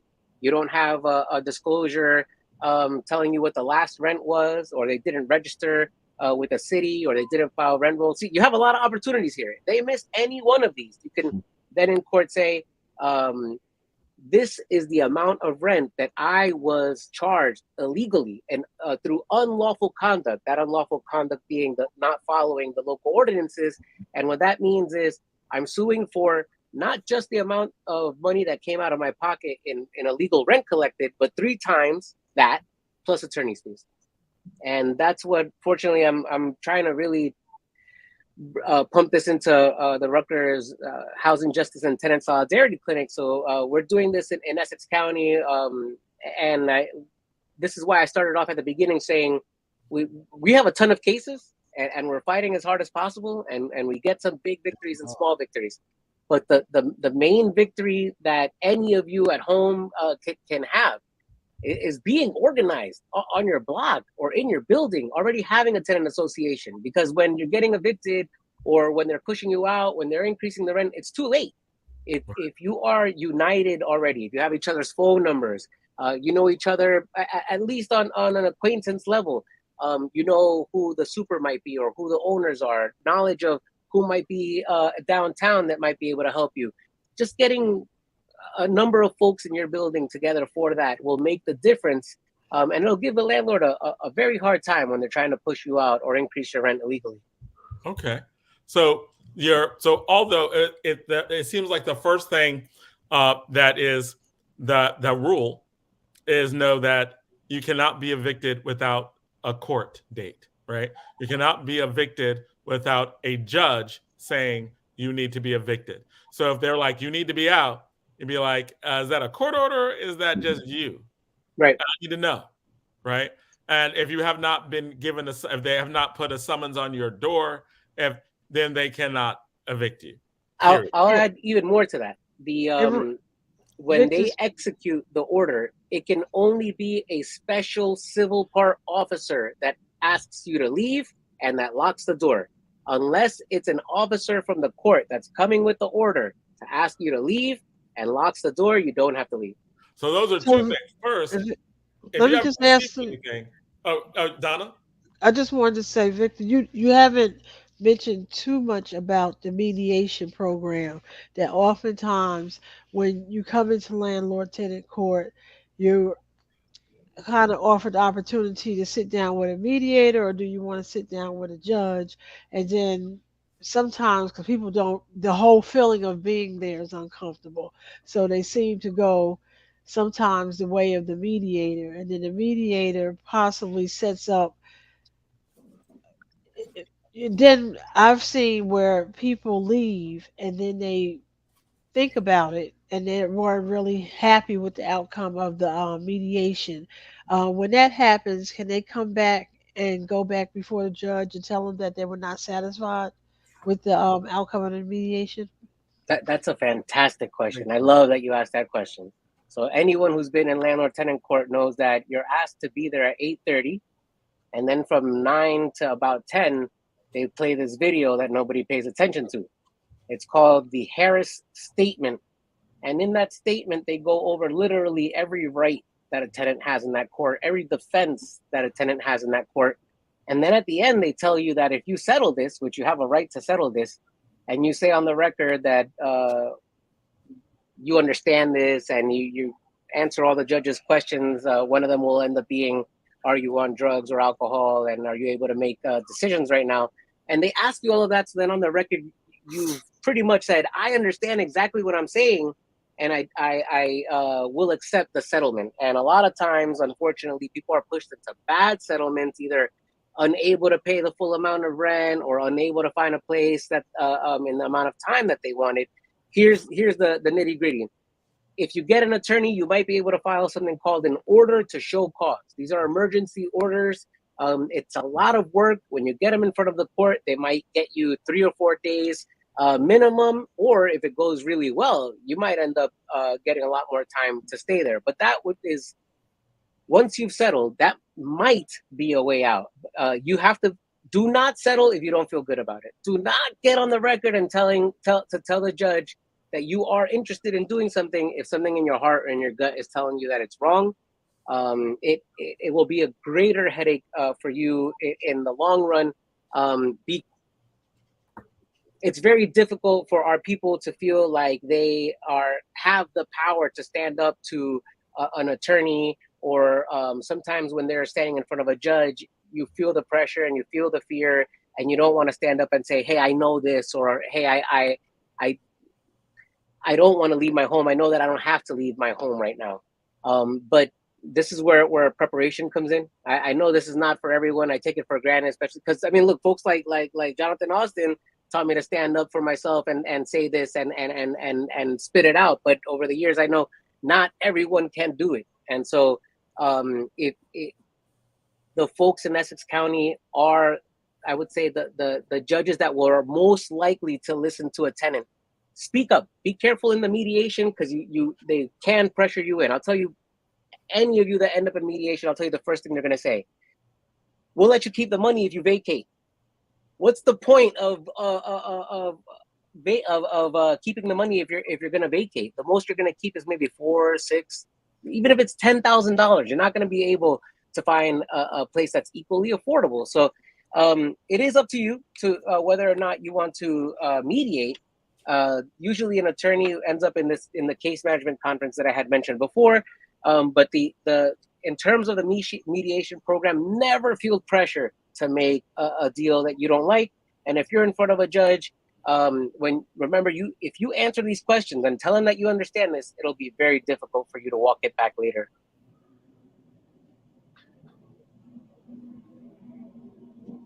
You're on mute. Thank you so much, Victor. I think that they should show, people can take clips of this segment as a how-to. That you just gave everybody an education. You were an amazing professor at Rutgers. Thank you. You just taught us all just now in terms of what to do. Like it was you run a clinic and you ran a clinic on the show. So I'm very, very happy that you came on. And we will have to get you on again. I know that we have run out of time for this segment. However, we will definitely have you on more often because now that you know that we welcome children. They were good today, so just know in the future they might be like jumping on top of me and knocking everything over. But yes, I'd be very glad to bring them on too. One last thing that I want to share. I mentioned that Harris statement, and really nobody pays attention to it while it's playing. You can find it online on the internet on YouTube, but also I want to share the actual link from the court that has this on paper, because if you read it literally, it has every defense and every right that you have as a tenant. So if you read this and you walk into court, you'll have an idea of what you're able to do during the case. Hey, Vic, before you leave, I wanted to get your impression of what do you think about the ordinance that the council is going to vote on June the 7th, the unconscionable rent ordinance. What do you think about that? That would prevent landlords from raising the rent more than 5% in the city of Newark. It's fantastic. I mean, there used to be a state rent control. It got taken apart, and now there's only certain municipalities that have rent control. The rent control ordinance, this last one in Newark, we changed half of it by petition because there was an ability for landlords to increase the rents very high. But if this is, for example, an owner-occupied unit or a unit that's less than 30 years old, rent control doesn't apply. And so this kind of ordinance I welcome it as a cap. If it applies to the units that are not currently rent controlled or subsidized, it's definitely needed in the city and across the state. I hope other municipalities embrace it. Yeah. And what she said is that one of the ways that they could get around it is that what they're instituting is a $1,250 fine, right? And one of the things that the council president talked about was she said it could get to be pretty hefty if you're talking about a particular unit that maybe have a couple of hundred residents, right? Because they would have to pay $1,200 per apartment at that point. Right. So it could get to be pretty expensive. So I think that you're right. It would be great if it's going to help folks, because as you know, there are a number of folks that are being forced out of their apartments and a number of folks that are becoming homeless. One, because they don't know the law, and then two, because most of these folks, like Jonathan was saying, if you're paying $750 and then your landlord comes and says, well, you got to be out by the 1st, you don't know the law, but then he says, well, I need $1,200 going forward. Right. And landlords will open the door and walk in and creep up on you. I've had cases like that. I've had landlords who end up spray painting their own place or urinating and defecating the place. Incredible pressure. Why? because they can increase the rents, or if someone doesn't eventually catch them or let the authorities know, they're gonna be making money hand over fist, and we're gonna be pushed out little by little. I mean, I think we're in the more than just in the beginning of it right now. I don't think that we're obviously not Hoboken or not Brooklyn. We're not any of that. But these types of laws, we need to enforce them. We need to be familiar with them so that then they don't just push us out. Don't let a landlord push you out without a court order or without voluntarily leaving because you think that you're done with the place. And Victor, you talked about getting together, but the bigger issue is we need to get back to simple things like having tenant associations, and I know people get very sensitive that they don't like people, and it's not about liking each other. A tenant association gives a group of people so much strength when it goes against the landlord, and it's amazing how you see all of these buildings coming up, and they don't even the tenants don't even know each other. So there's something built in that the landlord is purposely trying to keep Yes, everybody individual if you want to, but the tenants absolutely. can come together and have more power, and whether it be rent control, even if you're not a rent control Yeah. city, that you can have the power if you come together and fight these things collectively. And Donna, a lot of people will ask, do I have to be chartered? Do I have to be incorporated? Folks feel like, and any organization, it's good to have bylaws, to have rules. That's part of developing your org. But you start somewhere. So if you get, well, what did Fred Hampton say? Whether 5 or 500. So if you get 5 people together from your building, that's a start. And I do believe in a building once you have a critical mass, especially in a rent control building, you could put the landlord against the wall, and you could start using other types of laws like that really haven't been put into practice lately, but that might allow for there to be temporary change in ownership to improve a place, or maybe even force a sale. I mean, these things won't happen unless we do have that tight tenant association in Newark. And I think there was a lot more before, folks. We got to get back there. Well, listen, we want to thank you, Vic, for coming on. We appreciate it, man. We look forward to having you, Thank you back through. Of course, you're not a guest here, man. So, But Rhino has a question for him. Yep. So go ahead, Rhino. You want to ask him the final? Rhino. Peace, What's Vic. up, What's DJ? good, bro? Peace, brother. Good. How about yourself? You, man. Yeah, man. Doing all right, man. I ain't seen you in a minute, man. It's been a while. How are you? What's going on? Doing all right. Just gonna ask you the famous question, man. Yes. Hey, pal, man. What you been listening to? What's been inspiring you, man, through what you've been going through, man? Lately, I don't know if y'all seen the Dear Mama, the Tupac show on Hulu. What are you talking about it? Watch it. Oh my God, everyone needs to watch it. Tupac. I was about to say Eazy-E, but really at night I'm watching Tupac, and it's just they did him like Fred Hampton. They did him because there was real change going on. Many are called, few are chosen. Folks, if you have that spirit, you need to do something about it. Whether it's a rap or a speak or fight, get out there, man. Because the many take a Carson, man. The writing is on the wall. We need to do something now. That's right. That's right, Vic. Let it make it plain, son. Yeah.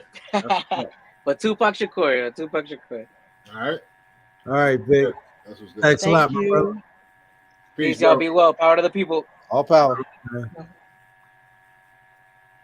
All right, Rhino, we're gonna throw it to you, and and of course, the master MC himself. We'll throw it to y'all too. It is what it is. Rhino was machine gun in the chat. Nah, that's the mayor, man. The mayor gets me started. Yeah, he was killing it. It's just like when Larry's on, man. When Larry's on, he gets you pumped up, man. Yeah, Right. You know what I mean. You don't really want to cut that off. You know what I'm that's saying? right. He was machine gunning it, man. But nah, have any of y'all heard the latest song by LL Cool J called Force? Dope, very dope. produced by Q-Tip. Yeah, I got to say something though. What's up? So I got this album called Aubrey. And Awkward? Huh? Aubrey. You said awkward? Aubrey. Aubrey. Okay. Aubrey. Aubrey. Aubrey. Hey, okay, got you. I started working on the album 2019. And me and my Ron Lawrence, who produced the entire thing, we did it specifically to bring back the original sound of hip hop. 70s, 80s hip hop. Right. I love The Force because it sounds very 80s. It got a 80s feel to it. So it was good to see LL, take it back to the foundation with Force. Yeah.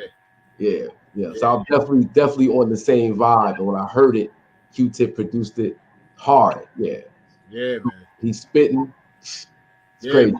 I love it. Yeah, I love it. I love the delivery on that, man. And I'm sure as a producer, not just a beat maker, but as a producer, I'm sure Q-Tip put his 2 cents in on that as well. You know what I'm saying? As far as L's delivery, man. But L, you can tell the passion is there, and he really wanted to come out and make sure it was right. He even said himself that this album that Q-Tip produced, that's supposed to be coming out, is his favorite album so far now. Yeah, I heard it. That's over, that's over Radio and Bad and Mama Said Knock You Out, you know what I mean? Yeah. But of course he's gonna say that. Right. He's gonna say that. But I love The Force. I listen to Rock the Bells every day. Yeah, exactly. So I get my fix, Yeah, you know how we do, man. We go from Rock the Bells to groove. The groove, that's it. And YouTube in between. That's right. I'll check out Rhino on SoundCloud and Twitch. That's it. Yeah. You know what I mean? So yeah, man. Every Saturday. Yeah. Yeah. But So and for me, it was so inspiring because, man, LL came out when he was 16 years old. I was 14. And that was around the time I used to write rhymes for my friends, but they didn't know that I was writing rhymes for them. Like they weren't even trying to rhyme. It was like fantasy. It was all fantasy. So I used to just write rhymes, and all my friends had different parts and stuff like that. But once me and my man Kel, Lose FC, once we got together, I started writing rhymes for Kel. But this was around the time when LL first dropped I Need a Beat. And it was so inspiring, and it was kind of right off of the vibe of Tila Rock, It's Yours, that I started writing rhymes like that with all the big words and all of that. And to hear LL now, I'm 53 and he's 55, and for him to drop something that's still inspiring, you know what I mean, it's crazy. Yeah, it's crazy after all of these years, man. What's that, 40 years or something, man? And he's still doing it. You know what I mean? Yeah. Oh, nah, for sure. Him, KRS-One, Kane. Yeah, all of them, man. Coogee Rap just dropped a new project with big shout out to Domingo. Yeah, you saw Talib and Rakim with Bob James at the Blue Note. Oh yeah, yeah. So it's it's definitely a good vibe that's happening. It's for the fans who know. The show with Talib Kweli and Bob James. Yeah. Yeah, I was actually at that show. Oh yeah. Yeah, it was cool. So you caught when Black Thought jumped up there? Yeah. Were you there for that? I don't know if I was there for when Black Thought. It might have been a different. Okay. Because I know there was but a lot of people were jumping up there. Run from DMC. Run. Yeah, DMC jumped on the stage. DMC. Okay. Yeah. DMC jumped on the stage, and DMC was there for a lot. There were a lot of other people there too. But DMC was the main person who was jumping up on the stage then. And it was terrible because I think the person I was going with just didn't appreciate what was going on. Like, he's like, it's Bob James, like easy listening music, and I'm totally not my thing. And I'm like, oh, well, okay. All right. I guess they didn't understand the world of sampling and all of that. Right. I'm like, oh, and I was like, oh, this is like a big deal because, like, the first Bob James samples, cost rappers a lot of money. Because he got paid. But it was a big deal because a lot of rappers were sampling and stuff, right? Like a lot. I mean, it was a lot of that stuff was some of the main samples. So I thought it was very cool having them, Bob James. About Breaking Bells, man. We're talking about the beginning of hip hop right there. Right. Breaking Bells. Take Me to the Mardi Gras. Bob James. Mardi Gras. Word. Early. Yeah. Foundation, breakbeat. Yeah. Yeah. Like what grew the culture was the breakbeat. And Bob James was just, a source for a lot of the early sound. Yeah. So yeah, if you just think of Bob James in his world, and you're not gonna understand just how magnificent he is to hip hop culture. And it's funny and it's funny we talk about Rock the Bells, with LL. That's where the whole Rock the Bells thing, because people they didn't know that the name of the break was called "Take Me to the Mardi Gras." They used to just call it the Mardi Gras, Breaking Bells. Oh, Breaking Bells. Yeah, they used to just call it Breaking Bells because it was a. What happened to Rhino? I don't know. Wait, I got him. All right. So hello. Yeah, like what you were saying. And LL was just LL comes out with Rock the Bells right after, the whole Breaking Bells. That was the whole thing. Rock the Bells. He was talking about, I used to think he was talking about rocking the bell Kangol. You know what I'm saying? Because LL was famous for rocking the bell Kangol. Yeah. But he was talking about Rock the Bells, like the Breaking Bells beat, because he would have that in the background. You know what I'm saying? And that's where that came from. So, the whole lineage of that, you know what I'm saying? From Breaking Bells to Rock the Bells. And what LL's doing now, 40 years later, is crazy. Yeah. Yeah. Well, also, real quick, just wanted to say this is why I got the Fuji shirt on. Wanted to say happy born to one of the Jersey queens, Miss Lauryn Hill. Happy birthday. Happy to her. You know what I'm saying? Yeah, happy birthday. Yeah. Legendary Lauryn Hill. Legendary, man. Yeah, man. Legendary. Yeah. But that's all I got, man. Hawk, you got anything that you want to share? Well, Tupac. Yeah. Tupac got murdered because he jumped that boy. What? Talk to me. What are you talking about? Nah, the brother that was on before, he said, they got him. The government got him. Orlando Anderson? Nah, the government didn't get him. He got himself. He jumped Orlando Anderson? You can't roll with a certain energy and think that energy ain't gonna touch you. And unfortunately, Tupac chose to roll with a certain energy. So we talking about the deal with this in Dear Mama? I don't know. I haven't watched the documentary yet. Okay. Oh, it's worth watching, man. Yeah. It's an incredible documentary in hip hop. Like, I love the one that Chuck D did on PBS. Mm-hmm. I thought that was an incredible history, and for the reasons that Rhino brought up, right? When he first talked about it, he was like, it matches the hip hop in New York with what was going on in New York and then around the country, and it mirrors it in a way that tells a story that is why hip hop is bigger than hip hop, right? I think at the same level, Dear Mama does a great story about Tupac that is bigger than Tupac and his mother, right? Mm-hmm. That is much bigger than or at least tells you the context of the music and the context of Tupac, right? Like I know that you're saying when he's rolling with a certain energy, but there was a reason why that energy was there, right? What was the reason? The reason why the energy was there was all the things that brother went through, right? Like, he was actually under PTSD, I think, right? As in, like, beaten, had to deal with mother being crack addicted when he's 17. All of his role models go to jail for political reasons, right? His stepfather, Matulu Shakur, helped free Assata Shakur, right? But he's in jail not for being a thug, right? But he's in jail for a Black liberation movement. So everybody around him, right? He was born in prison, right? In his mama's belly when she was being locked up on trumped up charges, right? Like, so there's a part of the documentary that's just amazing when he's like he's talking about his fight with the Hughes brothers, right? And he's like, people wanted me to be happy. They were like, give money and then you're happy. He was like, but I've been dealing with white supremacy. I haven't been dealing with it for 400 years. I've only been dealing with it for 20. And I still got the scars. He's like, I still got the scars from being beaten up by the police. I still got the memories. I still dream about stuff at night, right? And so you can't really, but I think it did a great job as being like, Tupac was a product more than most, or maybe we all are, but he was a lot of product of the forces that shaped him.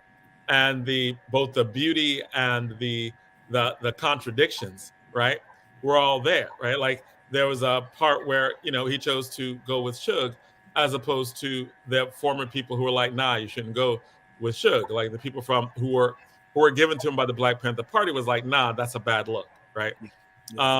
And he did go there, but at the same time, right? Like there were all these. I think that there were all these forces that work around him, and those are the same forces that work around many of us, except for much more impacted, right? Like he is literally a child of the movement that was his mom was targeted to the point where she was self-medicating with crack, right?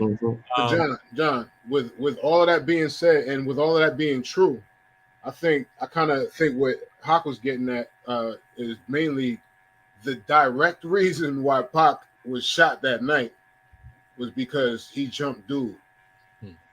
You understand what I'm saying? I mean, all of what you're saying is true. All of the conspiracy and everything who Pac was to the government, to the system, and all of that is true. Right. But the direct reason why Pac got shot that night was right. Thank you, Rhino. You're exactly 1,000% right, and that was the point I was trying to make. But I also want to add additionally, right, that 1989, 1990, 1991, I was deeply involved with certain organizations directly born out of the Black Panther Party.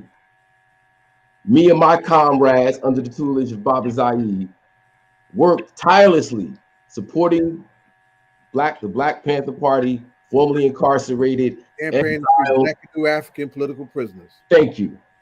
Going to visit these people, writing letters, care packages, coming back to East Orange, Newark, organizing the community to address many of the issues that we discussed on the show.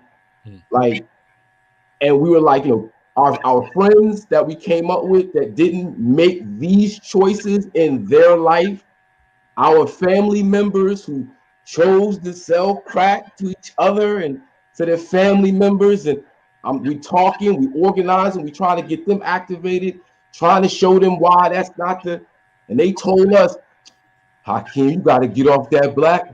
They gonna come get you. The government gonna come get you. They never came and got us. So in 2006, a friend of mine sent me a document. I put this up on another show. A document that was released by the FBI under the Freedom of Information Act about the government detail on death row records and how death row records was basically formed to be a money laundering operation with a setup in East Orange. Wow. Yeah. So this is like 90, 91, 92, 93. And I'm reading this document in 2006 about the barbecues that me and my friends are throwing on 19th Street.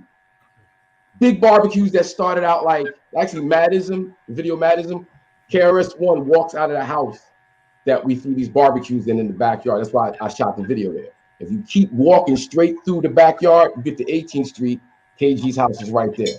So just the activity that was there was being surveilled by law enforcement. Feds was watching the whole thing go down. Meanwhile, I'm Black Panther political prisoners. They not watching me. Right. Don't care about me. They care about all these other young brothers who are making choices in their life that put them in other places. It's just the irony, because I'm in 2006, I'm reading it. And it's, the wake-up call for me is like our personal everyday choices have a lot to do with where we find ourselves, right? Now, it's not to negate or deny Tupac's power. That's the disappointment in it, is that he was all these things. I was such a big Tupac fan until he started banging on his brothers and feeding into the East Coast, West Coast beef and playing out this image that a lot of our brothers take, and they make a lot of the same choices, negative choices, in the spirit of thug life. Like you said, you went into I got it twisted. He got murdered because of thug life. Well, but I was just going to add this in just because it's thug life.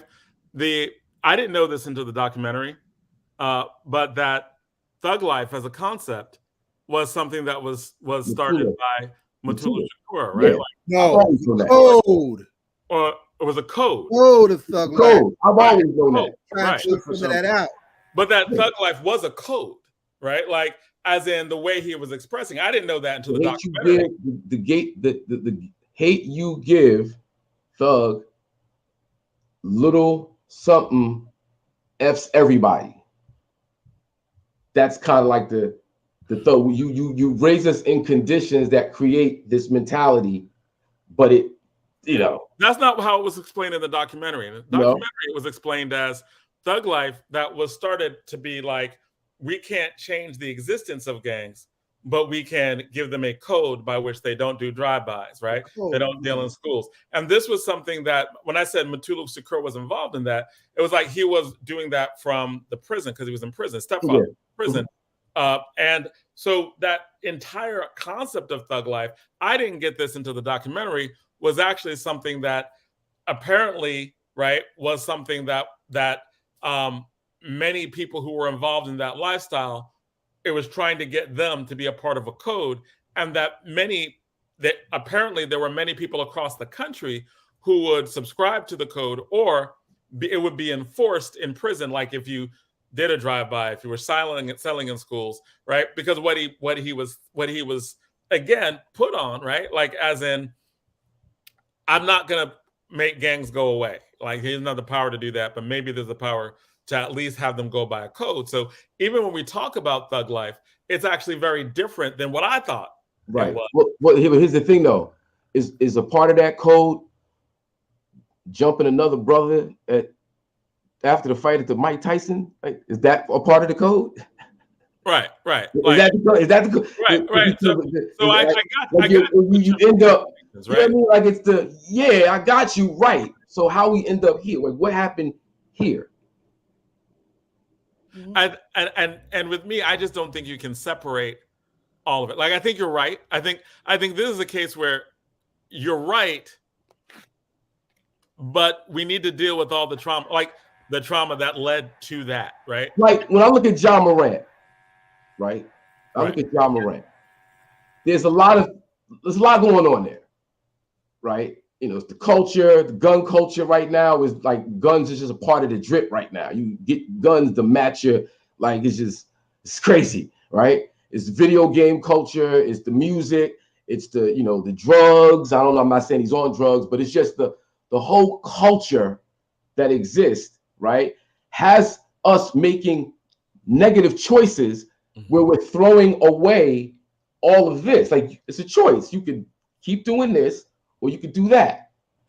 And when I, like, the people that I organize with, like, who do serious work, who are a real threat to the powers that be, I'm on a talk show with them right now. Like, TJ's a teacher, and like, folks who really put in organizing work and other types of work that, is not all clean and where's the government? I mean, I've been looking over my back for the government for 40 years. What? Ras Baraka, you don't get no more militant than Ras Baraka. He's mayor of Newark, New Jersey. It's just, at what point do we got to hold each other accountable to the choices we make? And it's not always some bad choices at the end, and that's in the documentary. Right. It's just, and there's no I don't want to glamorize and glorify negative behavior just for the sake of so-and-so's the son of so-and-so. Like, all right, okay, I get that. That makes you even more responsible. But we can understand reasons for mental health and trauma, right? Like, sure. One of my students, when watching the documentary, she was just like, I think he was suffering from PTSD, right? And I'm like, that's why I like this new generation, because they understand mental health and they understand trauma. And so it's not really, with Tupac, it's never really a glorification of the bad choices they make. And I think it's always a disappointment. The thing that makes it, like, to me, what hit in that documentary was you saw all the different pieces of how he was falling apart, right?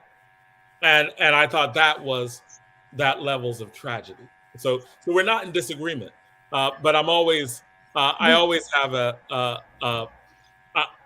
I think I'm just moved. I was very moved by what he had suffered, right? He's a powerful brother. In like, public. He was a powerful brother. Like, with all the chaos going on, the body of work he left behind as a recording artist, an actor, an activist, like he put down a lot of work for sure. And like I said, the disappointing part is that there's this other stuff here that's like, come on, we gotta learn the same old lessons all over again. Right. Now I'm gonna let y'all have the last word on this, because I know I just wanted to say, Rhino, before we leave, and you mentioned Lauren's birthday. Maybe we'll talk about it next time. But Prize, he's in the same situation the second time, and we got to maybe we can talk about that. Y'all want to hear something crazy? Just very quickly, because we're getting ready. Because this is a big subject. Okay. Yeah, one of my former roommates and good friends is actually the attorney that Praz was using that had to end up flipping on him. It's all embroiled in the whole thing. I've been waiting for the shoe to drop for like 3 years, y'all. Oh, we got to talk. We got to have you back on and just dedicate like a long time to talk about that, because I'm reading about stuff overseas. Oh yeah, it's crazy. I've been waiting for this shoe to drop for 3 years. That whole thing goes real deep anyway. Really? Wow. Oh yeah. Yeah, like so, like when you were like, "Hey, Prize," that's like, whoa! I think that's a whole show we can do on that. Wow. Okay, so let's do that. Okay. And I met the other half of Channel Live in a dance battle against Proswell and Wyclef. Wow. Proswell was still in high school. He ended up being one of the first students in Act Now, which is the organization that led me to KRS-One. So, like, it's deep. Our ambassador of hip hop, we have to have you back on just to talk about this, like Praz and all things Praz that go with it. Because I read the story and I'm like, Fugees, man. I'm telling you, the Fugees story, period. Wyclef, Lauren, and Praz. I'm telling you. Absolutely. It's deeper than y'all can imagine, y'all. All right, well let's have some conversation. Layers. Conversation. All right, and a shout out to Wyclef. We love Wyclef. Shout out to the Fugees, one of the greatest music groups ever. And we love the Fugees because they love debate. They love actually academic high school debate in Newark. With two brothers debated. One debated for science, the other debated. One of the best debaters ever to come from science was one of Wyclef's brothers. The other brother was also an amazing debater as well. So, and their sister, I believe, did speech events at Arts High School. So it's a debate friendly family. So I always give them a shout out, and I appreciate all of them a lot. Everybody enjoyed a long weekend as we think about those who we are losing in these long standing wars about nothing. So let's just, while we do come together, remember it's not something that we celebrate, it's something that we sit back and just think about the people who are going out and losing their lives over senseless wars. I happened to look at a documentary about Ukraine, and this one man talked about right before him, he lost his 2 children and his wife, and like, wow, like that has to be something that how do you come back from something like that? But he talked about what he's doing, and now he's really active in the war, because that's the thing, he feels his own, as a soldier, that's the only thing he has to give back. All right, well, thank you for those final words, Donna, and we'll see everyone next week.